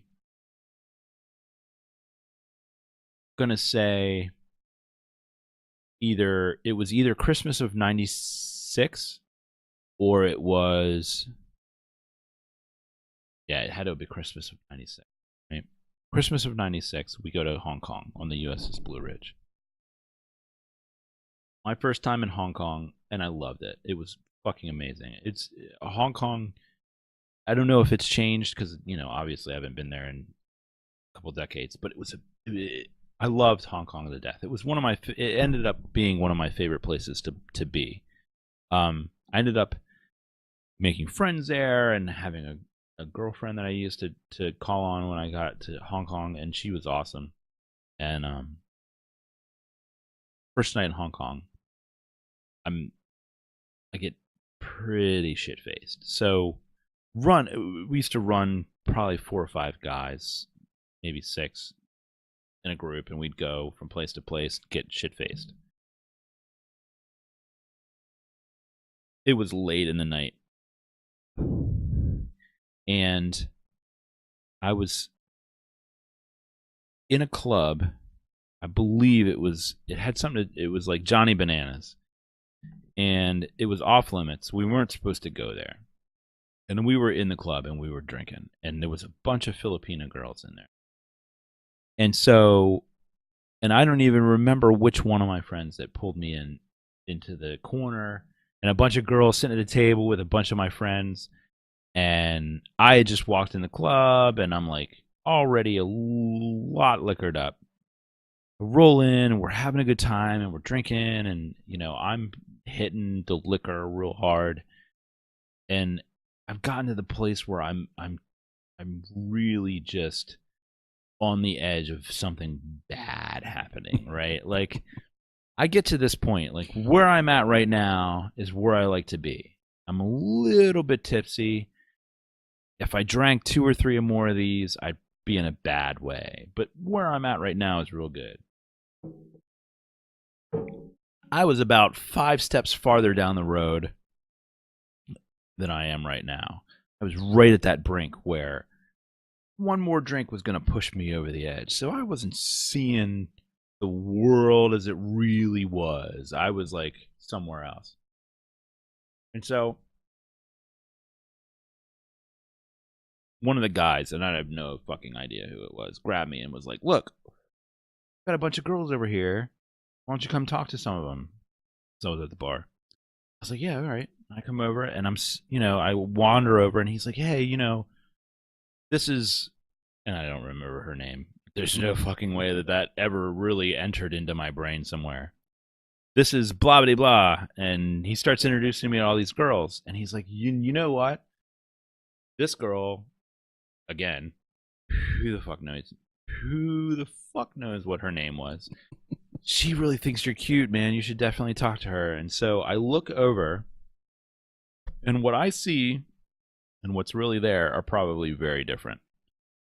But what I saw was a Filipino girl sitting in a chair with no legs. And I'm like, "Dude, she doesn't have any legs. Like, what are you talking about? That she doesn't have any legs." And I left. I fucking rolled, right? I'm like, she doesn't have any legs, and I like drank my drink that I'd already paid for because I wasn't gonna let that go to waste, right? Not on my freaking E3 salary. Drank the drink and was like, she ain't got no legs, and I left. And all I can think of was this poor Filipino girl sitting in a bar somewhere, hearing me saying she's got no legs, and wandering out of the bar, right? So I'm wandering around the streets of Hong Kong, pretty shit faced at this point because that last drink has pretty much pushed me over the edge. And I'm wandering around Hong Kong, and I'm like essentially lost, right? Because I rolled out of the bar and I just started walking, and I'm walking around, and all of a sudden this girl says, "Jay," and I'm like, "Hey, what's up?" And I had no freaking idea who this girl was. None, zero, no idea who it was talking to me. And she's like, I was like, "Hey, how do I get to," in the hotel I was staying in, which again, no idea. How do I get to the hotel? And she's like, "Oh, well, you go this way, go down like 2 blocks, and yeah." So I follow her the directions to the best of my ability at that time. No idea, even to this day, who I was talking to and whether she was pointing me in the right direction. But all I know is that at some point, I walked to a park. I think. I remember opening my eyes, or not. I don't even think I opened my eyes. I think my eyes were actually open. I just think there's a point at which the memories is of talking to this girl and then sitting on a park bench in Hong Kong and looking around and saying, "How did I get here? And where am I at?" And so I'm fully clothed, which is definitely something new for me. And I'm sitting on a park bench somewhere in Hong Kong. And I don't know how I got there, and I'm still pretty shit-faced. So I got up, and I started walking, and I ended up at another bar that I was familiar with, Kangaroo Pub. I don't know if it even still exists, but Kangaroo Pub was a big expat hangout in Hong Kong. And so I rolled up to the Kangaroo Pub. I was like, "Oh, I know this place. There's got to be somebody. I know there's going to be a sailor in here somewhere," right? Because it was a big sailor hangout. And I roll into the Kangaroo Pub, and I'm looking around, and there's nobody I recognize in there. And then this girl again, and I know who it is now. I mean, it was like a Filipino girl, and to this day, I think I could swear that it was probably the girl sitting in the chair that didn't have any legs. It was probably her, and she was probably trying to find me because I rolled out of the bar and everybody was worried about where the fuck I was. So she comes to my rescue and she's like, "There you are." And I was like, "Hey." And she's like, "Where have you been?" And I said, "I have no fucking idea. How do I get back to the hotel?" And she's like, "I told you before." And I'm like, "I have no idea. I'm drunk." And so she's like, "All right, come on, let's go." And so she loads me into a cab. We roll back to the hotel, and it is late at this point. It is sun probably getting ready to come up. And I roll into the hotel, and there's 2 beds in my hotel room. And there's one of my friends. All right, don't die on me, man. You all right? Wrong tube. So there's one of my friends in bed with one girl, and another of my friends in bed with another girl, and so I'm fucked. I get to sleep on the floor, and this girl that's with me that brought me to the hotel is like, "Oh, that's fine. I'll hook us up." So she makes like this fucking bed out of like towels and bedclothes, and her and I sleep on the floor and we snuggle. I laid down on the thing that she made and passed out. I woke up the next morning with the absolute worst hangover. And as soon as I walk out the door to the hotel, what do I find? The fucking tripe cart. Do you know what tripe is? Tripe. Oh, the Yeah. fish. Yeah. No. No. Tripe is not a fish. What is it? Tripe is like pig's stomach. Oh, okay. All right. And when you boil it, it makes a very distinct smell. Gotcha. And when you're hungover, that distinct smell is sure to make you vomit. So I literally walked out the front of the hotel, walked right back in to the public toilets, and lost everything in my body into that public toilet. Fucking Hong Kong. I loved Hong Kong. And I will tell you this. There was a restaurant in Hong Kong called El Toro.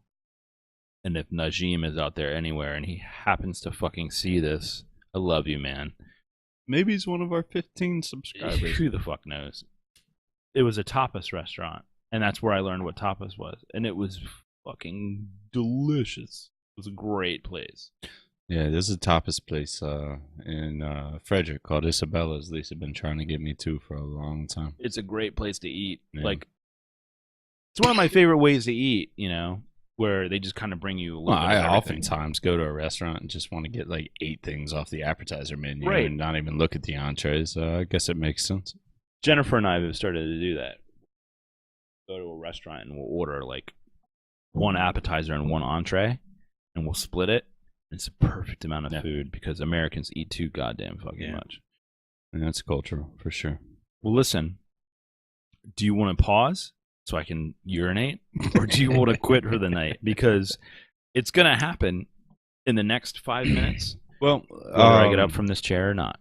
we have some political things that I kind of wanted to talk about. Absolutely. If you give me 30 seconds, I can urinate and come back. Well, let's do we that. can pause. We can pause for a minute. Yeah, if you let's want. pause. And if anybody's watching live, We'll be back in we'll be back in like 8 minutes, 5 minutes.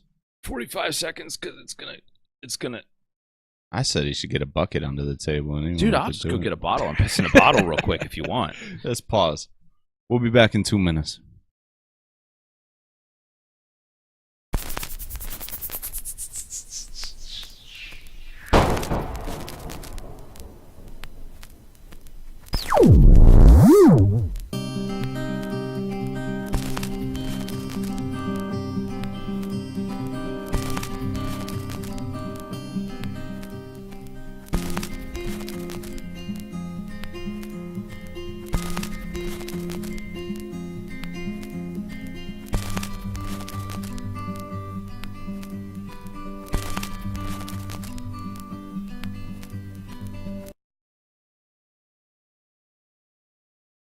And we're back. It's funny you were talking about piss buckets. Yeah. You know, I used to play World of Warcraft, Yeah. and Well, I've heard this story before, not just from What? you. Not just from people you. having people having piss buckets for World I of have Warcraft. other friends that have played this World of Warcraft. I've literally never played it, but I know it's so enthralling that a piss bucket is sort of a must, isn't it? I mean, because It was one of those things where in the beginning, yeah, a piss bucket was necessary because. All right, so when I was first into it, there was 40-man raids. I'm gonna eat a fucking granola bar. Do it. Because I'm a little tipsy and I got the munchies. And this is about the only thing that I can eat and not regret it. So you're going to have to listen to me eat and talk at the same time. I don't give a shit. But there were 40-man raids. We're going to call this a new section. This Right. is if I had graphics to put on screen, this would be Jay eats and talks simultaneously. Right. Yeah, this is the after party where Jay gets nice and tipsy and starts to fucking chow down on stupid fat kid stuff.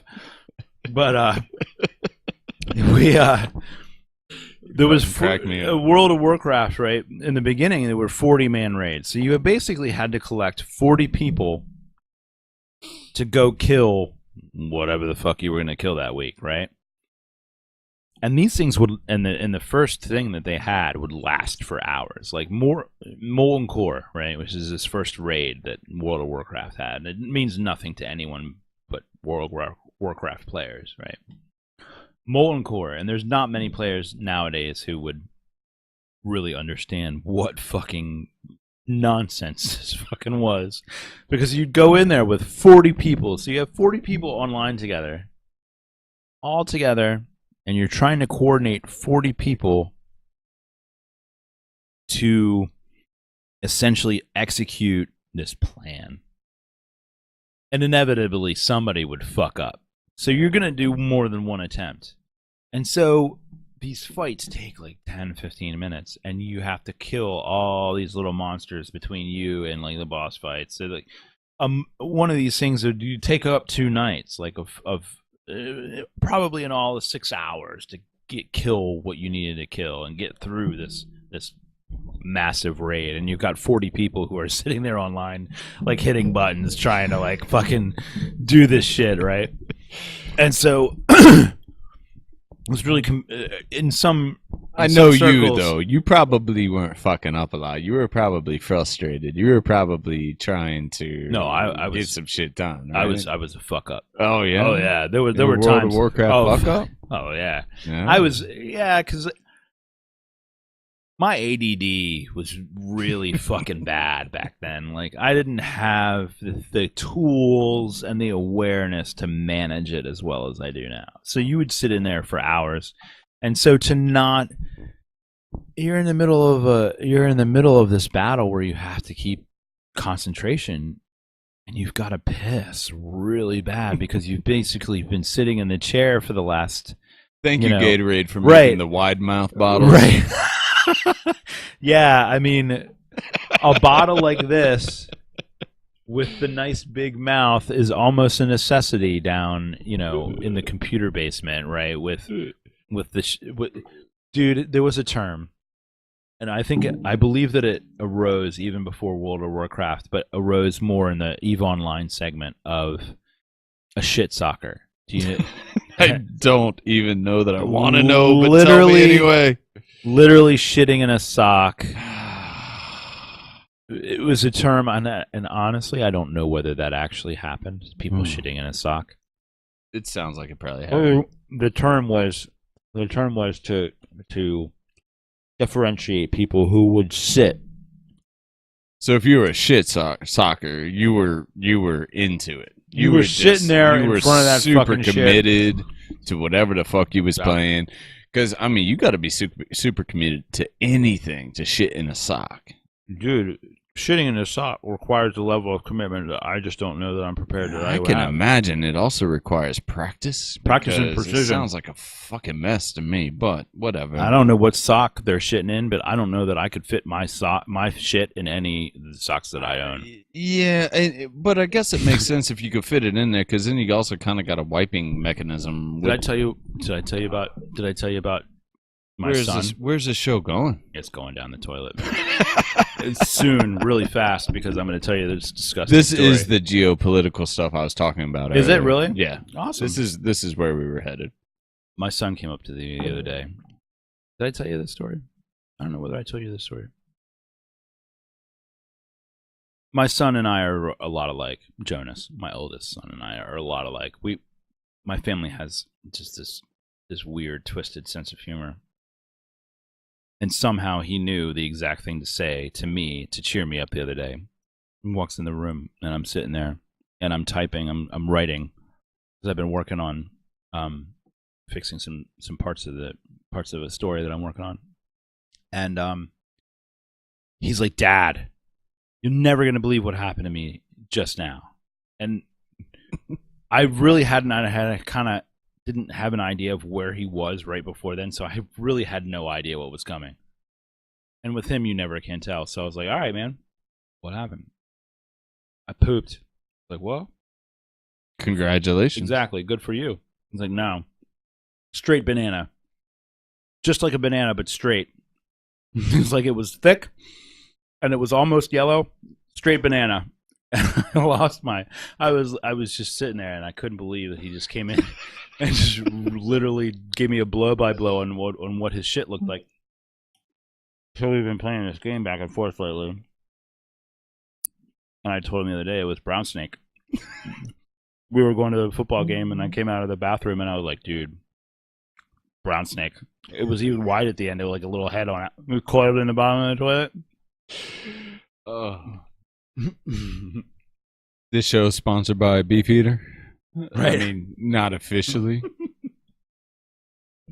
So, the geopolitical situation that you wanted to talk about. Well, look, I'm not sure it's as interesting as Straight banana. brown snake. I guess. Are we trying to reel this thing back in? Not even Is that what we're doing? Are we trying to reel this show back into No, it? why? Why right. reel it back in? Just let it go. Honestly, I feel like, and maybe we can get some feedback here from our viewers. I feel like this is the most fun I've ever had at one of our podcasts. So fuck it, I don't care. I'm gonna have to start drinking, I guess. Brown snake and straight banana. fucking straight bananas in Hong Kong and Jesus Christ. Let's Man, just talk you know about. Let's go right into it, man. I have, it's interesting. I haven't. There's a point at which you realize that when you start talking to people, you realize you've had an interesting life. You know what I mean? And I'm really lucky and I'm really thankful for the things that I've been able to do. I wish that I had the freedom to express some of the things that I would love to talk about. But I don't want to lose my job. Yeah, understood. But yeah, man. I mean, just. But isn't that telling on its own, though? Because, absolutely, look, you're a real human being. I've known you a long time. I have a ton of respect for you. You're a really super intelligent guy. I appreciate that. And you don't own your own silly little business that you can just be reckless in what you say, and that kind of sucks. But look, that's your biz. Yeah, you know what I mean. It's one of That's those your things. thing. And I mean, I would love to talk about this because it's something that's really kind of been on my mind a lot lately. Is, I don't know whether we've talked about it on the podcast or not. I honestly can't remember about the concept of walking and leaving the sidewalk, right? Yeah. Well, we it's brought it definitely- up. it's I'm not sure we've explained. I know what you mean when you say that because we've talked about it before. I'm not sure Right. our viewers know what you're saying. Right. Be honest with you. It's definitely a conversation that you and I have had definitely more than once. And this idea of leaving the sidewalk, right? Where, the way that I was brought up and the way that a lot of us were brought up, probably of my age group, was, you go to school, you go to college, you get a job, you have a family, you get a house, and then that's what you do.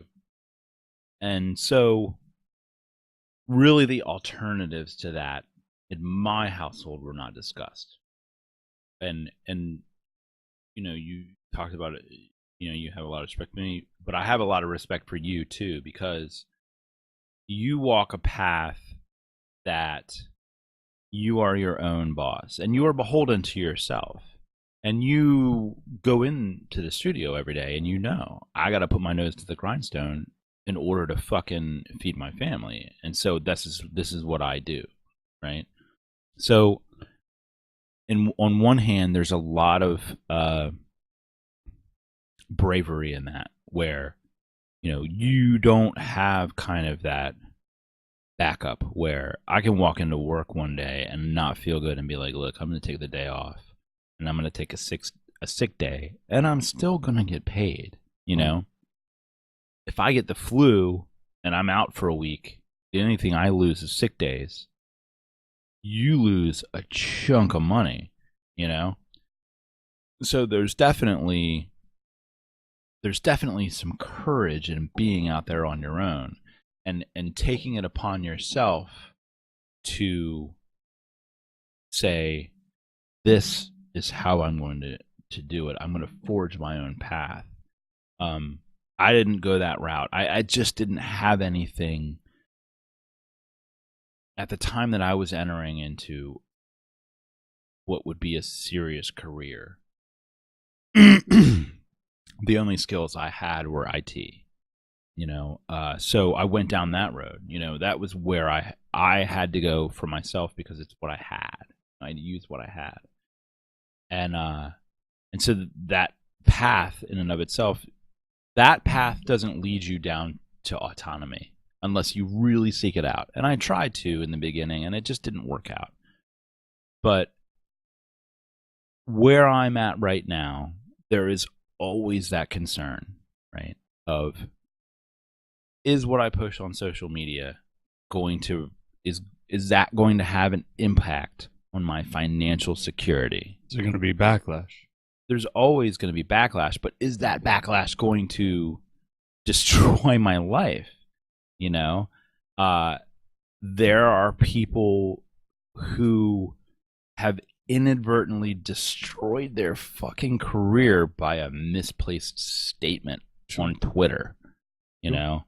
That's a scary fucking thing, man. No one can fire you. And there are some that get away with it every day. Yeah, who don't get fired for things that they definitely should be getting fired for. But I think firing that guy is going to be a little bit harder than everybody really wants to admit. But I think it comes down to the point where, a lot of nights we get into things, and I want to push out some humor or you want to be say yourself. Something, and I want to express something, and I have that little voice in the back of my head that says, if you say the wrong thing, all of this could end.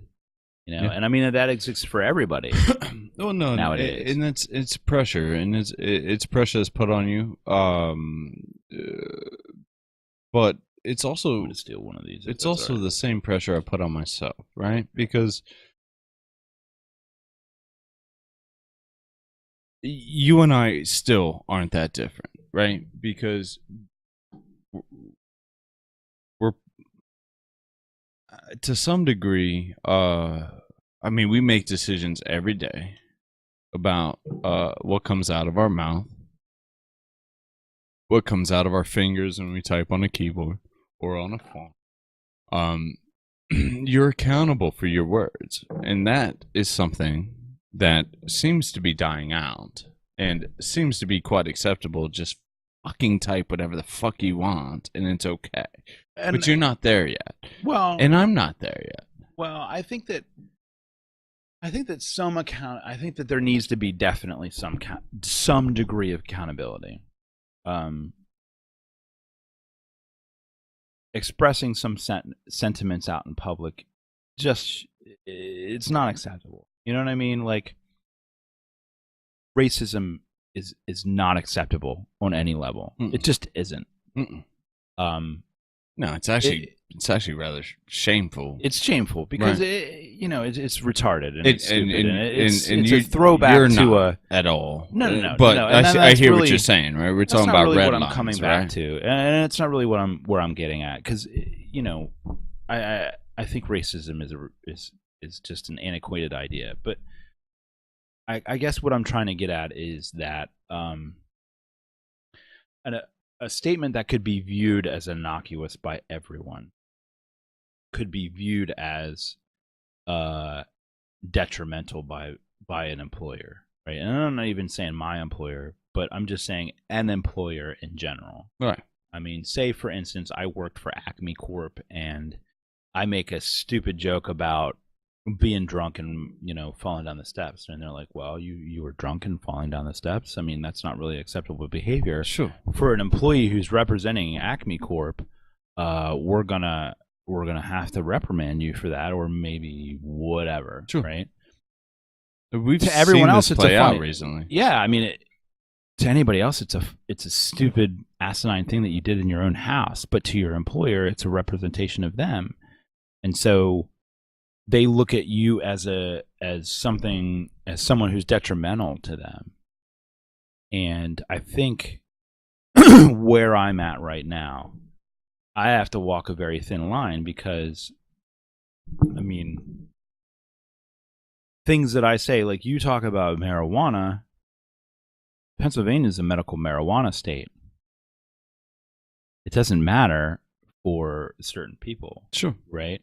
Like, depending on your employer, if your employer finds out that you have a medical marijuana card, they can terminate you because Sure. it's still federally illegal. So there's just this weird gray line there, right? Absolutely. I gotta be careful what I talk about because I might piss off the person I work for and they might destroy my life over something I've said. So let's scale this up a little bit, Jay. Let's, for hypothetical reasons, pretend that you are president of the United States of America. God forbid. Okay. No one wants to see that. But let's scale this up, Right. right? Because exactly what you're talking about is what we've been dealing with for about a year now, right? And I, Look, man, the rules are different. Once you get to a certain level of wealth, the rules change. understood, right? The difference between a wino and a sophisticated person that drinks wine every day is the Right. amount of money in their bank account, right? Exactly. I get you. I hear you. But let's talk about something very real now. You know, you and I are human beings that we survive every day. We keep our bills paid. Our responsibilities are our own. They're both important. They're both very different. But they're still responsibilities. The things we hold Absolutely. ourselves accountable to all Absolutely. the time, right? Because you and I aren't that different. I mean, I constantly think about how what I say affects my business, right? Even though I'm Yeah. the boss of it, right? I mean, because that's what I have to Absolutely. do. I gotta not only consider the financial repercussions, but I gotta also lead by example to my employees, right? So I can't be out just ranting and raving about the shit that I wish to rant and rave about all the time, right? Well, I mean, I can, you can, right? I you can, but I'm also subject to the consequences. absolutely. And Okay. but I think that everybody is subject to the consequences of what they say. Right. But for you to say, "Hey, I smoked a joint yesterday," Sure. you can say that Absolutely. and not get fired. Which, by the way, I did, and today. But that's not the point. Like, yes, I hear what you're saying. We're still restricted by similar laws. We are, and I think that there's definitely a cultural aspect to this where, you know, now if you get on Twitter and you start blasting out ridiculous nonsense, people are going to look at you like you're a fucking crazy asshole. And that's a good thing. It allows us to identify the crazy assholes. But I think that there's I think that while you are accountable for your actions, and I think that is a good thing, I think that there are some things, there's definitely a level of freedom that you enjoy as a self-employed individual that those who are not self-employed enjoy. And I understand what you're saying, that there's a point at which, even as being your own boss and as representing yourself as your own, essentially your own brand, you do have to be conscious of what you say. But I think I think that all humans should really be conscious of what they say to other human beings. So my thing is this: I have so the business to some degree is me. Yeah. Yet I still separate, right? I do have the leisure of also associating my business with certain beliefs, right? I have gone very public in the past about making sure everyone knows that my business does not tolerate racism, right? Right. I've made that statement, Yeah, absolutely. right? If I lost a racist customer because of that, I promise you, I don't give a fuck. Right. I also don't want my business because I have responsibility. I have kids, Oh yeah. right? I have wife and kids and mortgages and all that, right? So I still consider everything I say to be very important. I scrutinize it. I backpedal it when necessary. Right. And then I do make strong statements, but they're strategic, right? They're not willy nilly, right? Yeah. So when I say earlier, and right before the break, I said there's some geopolitics we kind of need to get into because if we wait 2 weeks to talk about them, it's going to fucking change, Right. right? Um, I'm going to step to the side, but I'm still listening. we are in a really really weird point. We have a really weird president, like kind of um making life really miserable for a lot of us, right? I mean, roughly 70% of us. Um, very recently. So Obama did this thing, right? And I want to make it clear to my viewers, I am not a Republican and I am not a Democrat. To be honest, I think both parties are equally kind of fucked, but President Obama did this weird thing, right, that nobody understood at the time. And Congress was involved. As we said earlier, it all kind of comes down to Congress because our presidents are figureheads. But we did this thing with Iran where we sort of talked about outside the box things, right? We kind of made a deal with Iran, like nuclear deal. right? Because here's the thing: certain nations, and I actually have a lot to say about this particular thing. Certain nations, right? I mean, we have all these nations, we have all these countries, we have all these people. I've said before to great scrutiny, and some people who understood what I was saying, but that's kind of anything, but. There are a lot of countries that are really pissed off because we have you're a Navy guy. We have like Navy ships with like fucking big guns pointed at them all the time that we would never tolerate as a country from any other nation. Now we have some sort of moral compass as to what makes that acceptable where others aren't, right? I mean, except for Iran had a fucking battleship outside of our coast with a fucking gun pointed at us. We would not tolerate it. Not for a goddamn second. No. However, we do this to a lot of nations. And it's because we're a very powerful nation with a very powerful military, and we think we have a moral compass that is working better than some others. We made a deal with Iran. Mm-hmm. Right? Because Iran for years was developing a nuclear program, right? Mm-hmm. They're on a facade. They were saying this was strictly about power. This was strictly about providing electricity to our country. Yeah, right? it was nuclear reactors that Now, basically provided power. We also saw some evidence that this was not what this was all about.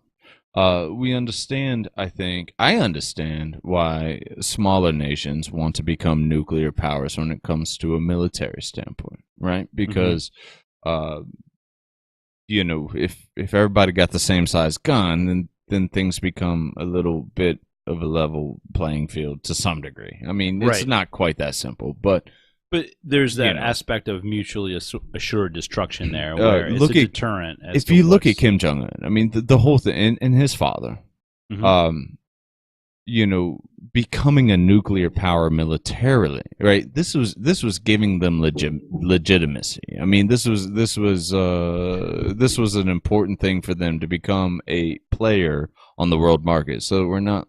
Well, what it does is becoming a nuclear power is, I think, from a North Korean standpoint, the way that they're approaching it is, if they become a nuclear power, then invasion becomes that much more unlikely. Correct. Right? So they consolidate their sovereignty by owning a nuclear weapon and Absolutely. saying, hey, come in here and we're going to blow the shit out of everything, Right, and when you look at Iran,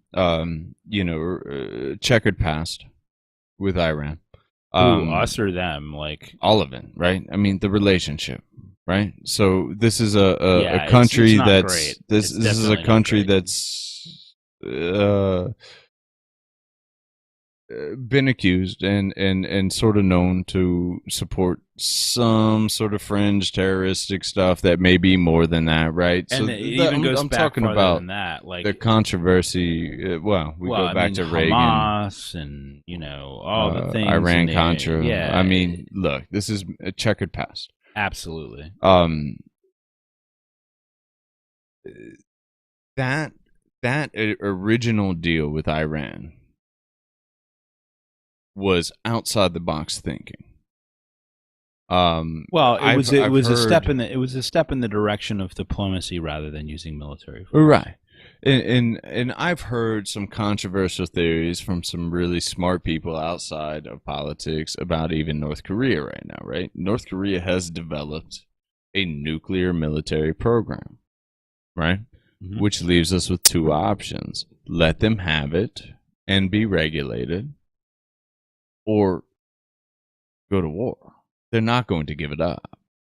We were in a Yeah. similar situation with Iran, right? And I Hmm. think the path of diplomacy was sort of championed, during that Well, time period, right? during that administration, diplomacy was valued a lot more than military force. Let's look at what happened since then. Um, Iran was given a sort of footprint of how to stay compliant within this deal. Right. They have, from a technical standpoint, right? There's some sort of shady off fringe things that they kind of loopholes. Let's call them loopholes, Yeah. right? We just recently, and I say we, unfortunately, I say Trump, right? Hmm. He decertifies this deal, right? Yeah. Now let's sort of break that down for a second. I mean, decertifying the deal. Trump had the power to end the deal and back out, which Right. I think would have been devastating. Um, so what he does instead, and what I feel was a very cowardly move, he kicks the can down the road Right. and puts it on Congress to make up some sort of deal. I don't believe it has anything to do with that. I think it's just a way to give him an excuse 6, 7, 8 months from now to end Well, this thing. what's in there's been some fascinating articles about uh Middle East strategy starting in the Bush administration. And this neoconservative idea to make our way across the Middle East, Lebanon, Syria, Iraq, Afghanistan, and then topping it all off with Iran. Um,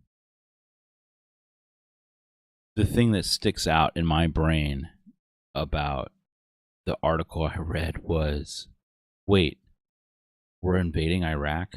Why? Right? And this was back in the Bush days. And I think that this neoconservative idea that we need to go and invade other countries and spread democracy um, is an antiquated way of looking at the world. Uh, I personally think that right now the people that we have in Congress are not serving the public interest well at all. I think that the world that they were elected in and the world that exists now, the world that they were originally elected in, most of the Congress people who are there Sure. right now, the world that they were elected into is very different than the world that currently exists. I think there's a huge problem in the disconnect between our current legislators in Congress and what the actual people who are supposed to be electing them feel, right? I think that if you were to go to talk to the man on the street and give him kind of a simple explanation of saying, hey, look, Iran wants to develop nuclear reactors so that they can power their cities, but we have to be very careful that they don't take the materials that they've developed for those reactors and turn them into weapons. And then that's what this Iran deal does. I think that your average man on the street would say, yeah, I think that's a pretty good idea, right? To check on people who, and make sure that they're using the technology for peaceful means rather than destructive ones. The wording is important there, isn't it? Is. It's because very. If you go to the same guy and say, hey, if we give them the power to power their cities, they will develop nuclear weapons. It's all about the narrative, right? I mean, we come back to this thing, right? It's this concept that I love very much, and it's very near and dear to my heart. And I talk about it a lot in the book. Information without context is very dangerous. You take that same amount of information and that same kind of idea, and you present it in 3 or 4 different ways, and it's going to have 3 or 4 different outcomes. I mean, I had a discussion with my wife about this, and I demonstrated to her a very easy way to manipulate a situation to your advantage. We were talking about Christmas presents, and and I told her, I said, well, your mom's been wanting this big, like 55-inch television for a long time, right? You know, she's got the money for it. Why not tell her to buy it, and then I'll take her 42-inch and put it down in the basement. And so by planting the seed of an idea of saying, hey, you know what you should do for Christmas? You should get yourself that TV. And by extension, I end up with this beautiful 42-inch television down in my basement lab, where I can sit in my nice big brown comfy chair and watch a giant television. I didn't spend any money, but I got something awesome. You're manipulating the situation to your advantage. Now, what it comes down to is, are you going to use that manipulation to your advantage, and what is an ethical use of that manipulation, right? Where's the unethical part? I told her. Where's the unethical part of this equation? Your mother gets what she wants. I get what I want. Everybody's happy. Right. But she spent an unnecessary amount of money, and I ended up with the benefit. It's a very twisted kind of what happens all the time, and you know, I think the big issue with the Iran deal is, I mean, look, Iran and America are probably going to have a rocky relationship until the end of time. But I don't know that I agree with that. I think that we all have the potential now to be much closer than we have been in the past because the communication is better. I think that the people that we have currently leading us don't understand the world we live in. So look, here's the thing, man. It takes a long time to make a deal with Iran. It takes a short time to fuck it up. Oh, I definitely. Right? Well, I mean, that's so that doesn't mean it's irreparable. It just means that if we take a step forward and then 3 steps back, then we're resetting. Iran did not read this as kicking the can to Congress. Iran read this as deal over. Right. That's what fucking happened. No, and here's the other repercussion. Here's the other unintended consequence. Or knowing our current president, maybe it was completely intentional. I don't know. You are currently in a very, very tense diplomatic situation with North Korea over nuclear arms. If you are trying to make a diplomatic deal, which I don't believe they are. But let's just say we take their word for it that they're trying to make a diplomatic deal with North Korea over nuclear arms. You are going to also show them that deals in the past do not matter. That the deals aren't honored between presidents. That Which every means 4 years deals change. don't matter. No, I hadn't thought about it that way. But that's a very good point. That all of a sudden, in 40 years, if there's another president, all of that work could be undone So immediately. you're talking about two different governments. And, I do not think Kim Jong-un is stupid. I think that he knows exactly how our government works. He knows we have term limits. He knows these things change every 4 to 8 years. Right. He's just watched a deal get squashed. Again, he's not seeing it in the context of this got kicked to Congress. He's seeing this as it's over. Yeah. I definitely can see where that would go. So unintended consequences or intended consequences. Who knows? I just don't think that this guy really knows what the fuck he's doing. I just don't. I think that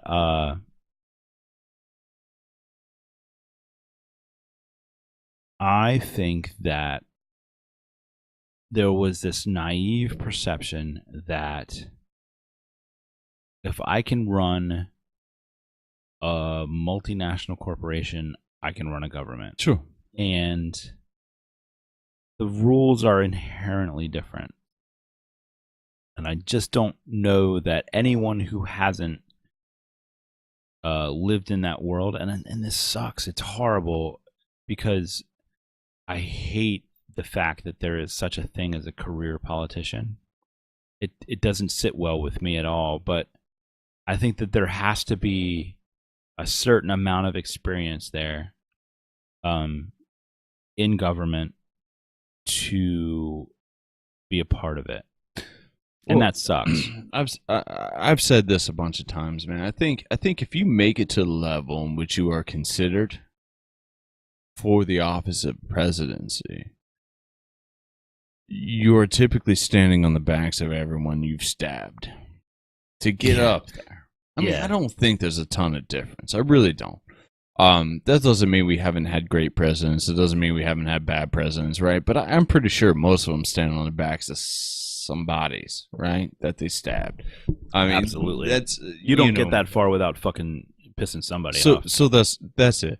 The thing with our current president is I just don't think he takes it serious. I think that he is. Oh, I think he takes it very seriously. Honestly, I think he takes it very seriously, but I just don't think that there's a lot of. I don't see how you can take it serious if you are playing to your base, right? Because this is my favorite quote of Donald Trump, and this actually happened about 2 weeks ago, out of his mouth. He said, in quotations, "Well, my base loves it, so." I think that I've talked before a little bit about the cloud of unreality. I don't know that I've talked about it on the podcast before. So we're gonna go somewhere with this, and you're just gonna have to bear with me. So Step out for a second. Yeah, no worries. So within the circles I travel in, there is this concept called the cloud of unreality. And the cloud of unreality exists between rank and file employees of the federal government and political appointees. So somewhere around the GS-15, which is high-ranking government employees, right? True. There's the GS scale. It's a lot like military rankings, where you rise from GS1 to GS civilian ranking. It ends around 15, right? So the highest ranking is civilian government My father employee. was a GS-15 Step 9. There you go. So that's pretty much as high as it gets. Step 10 Yeah. is where it is.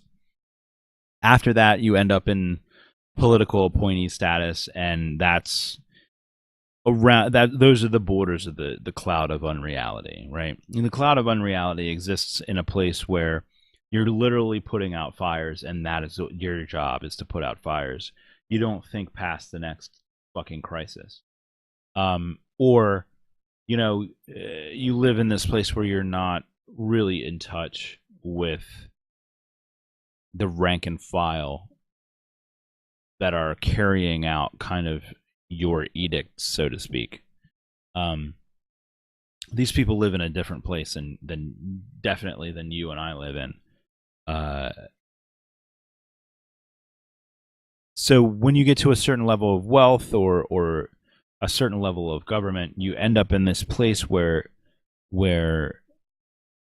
things that happen to people like you and I don't happen to them, and Disconnected. it's very disconnected from what's actually happening or what actually needs to be done.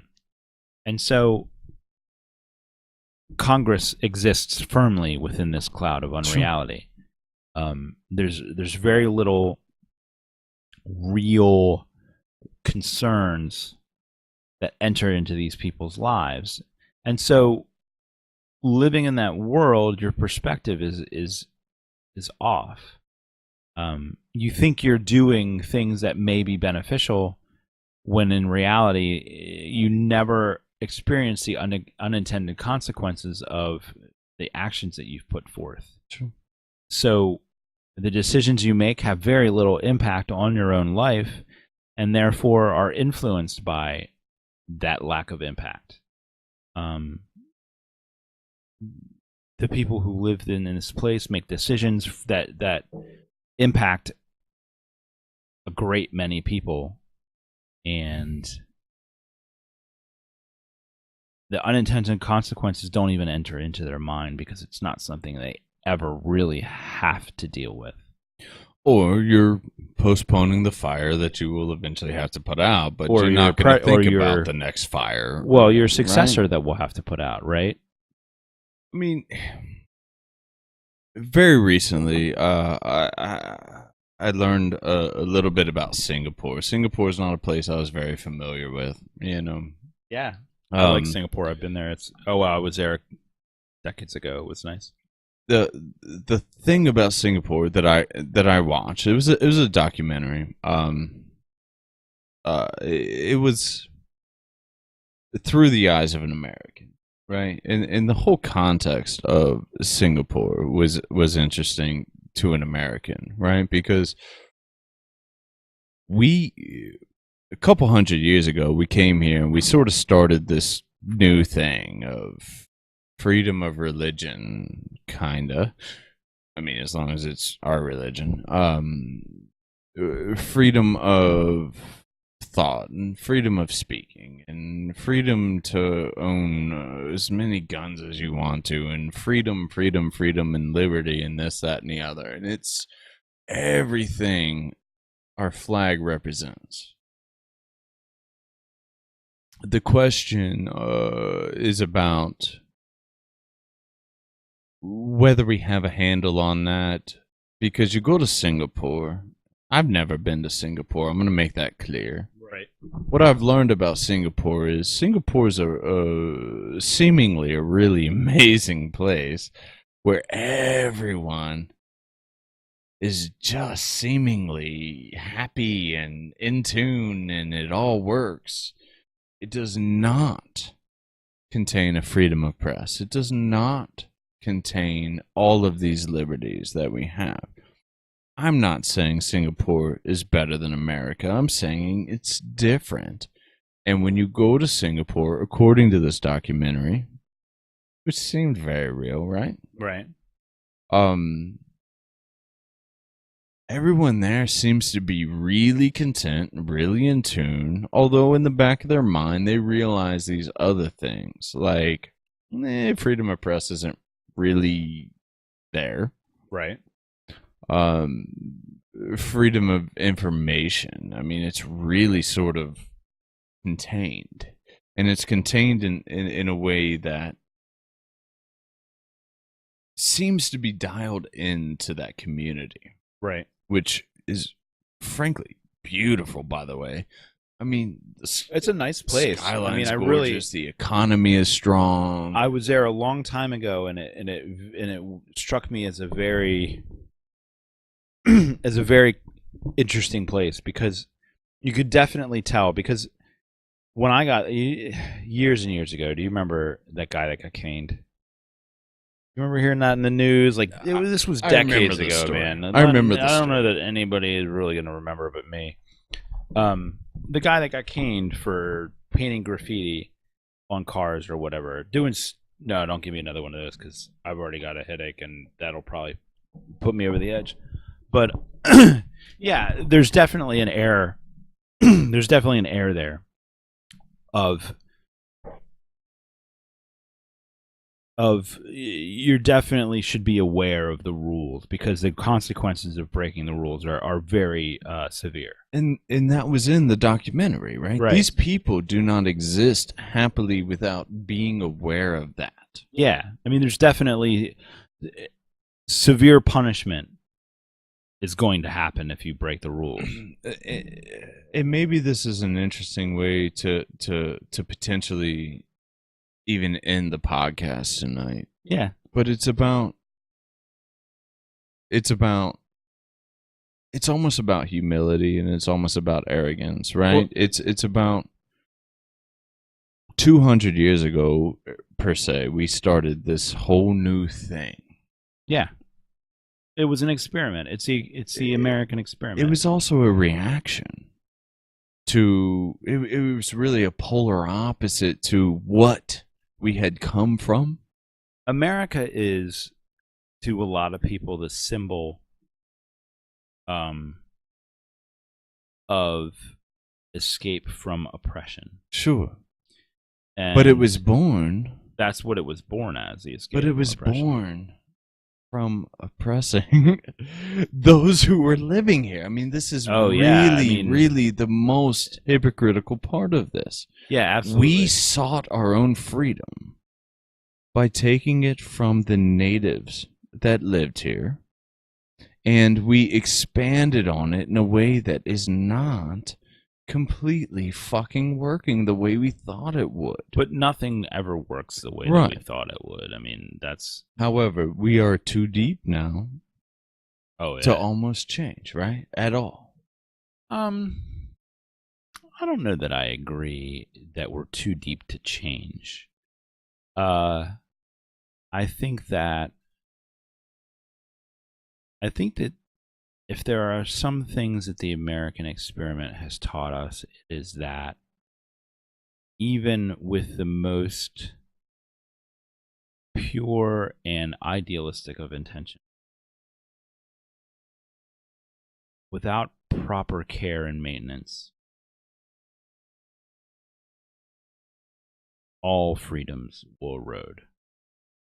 We spent the better part of the last 50 years in a dream.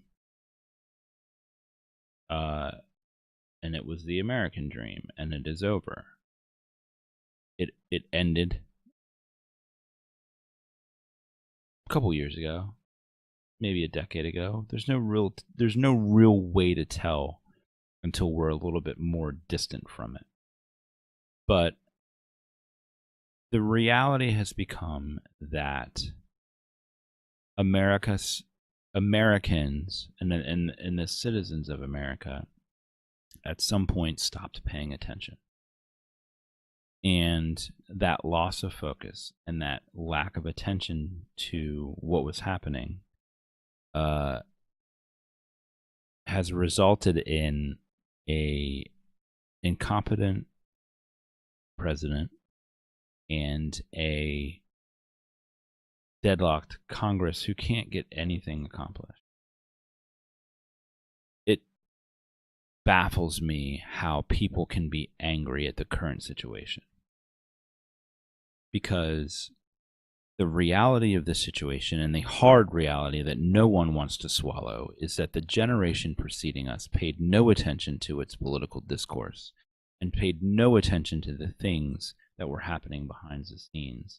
And they paid no attention to the corporations rising in power and the military industrial complex growing and digging its roots into everything.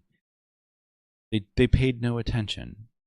The generation of baby boomers preceding us paid no attention to its government and therefore lost control of it.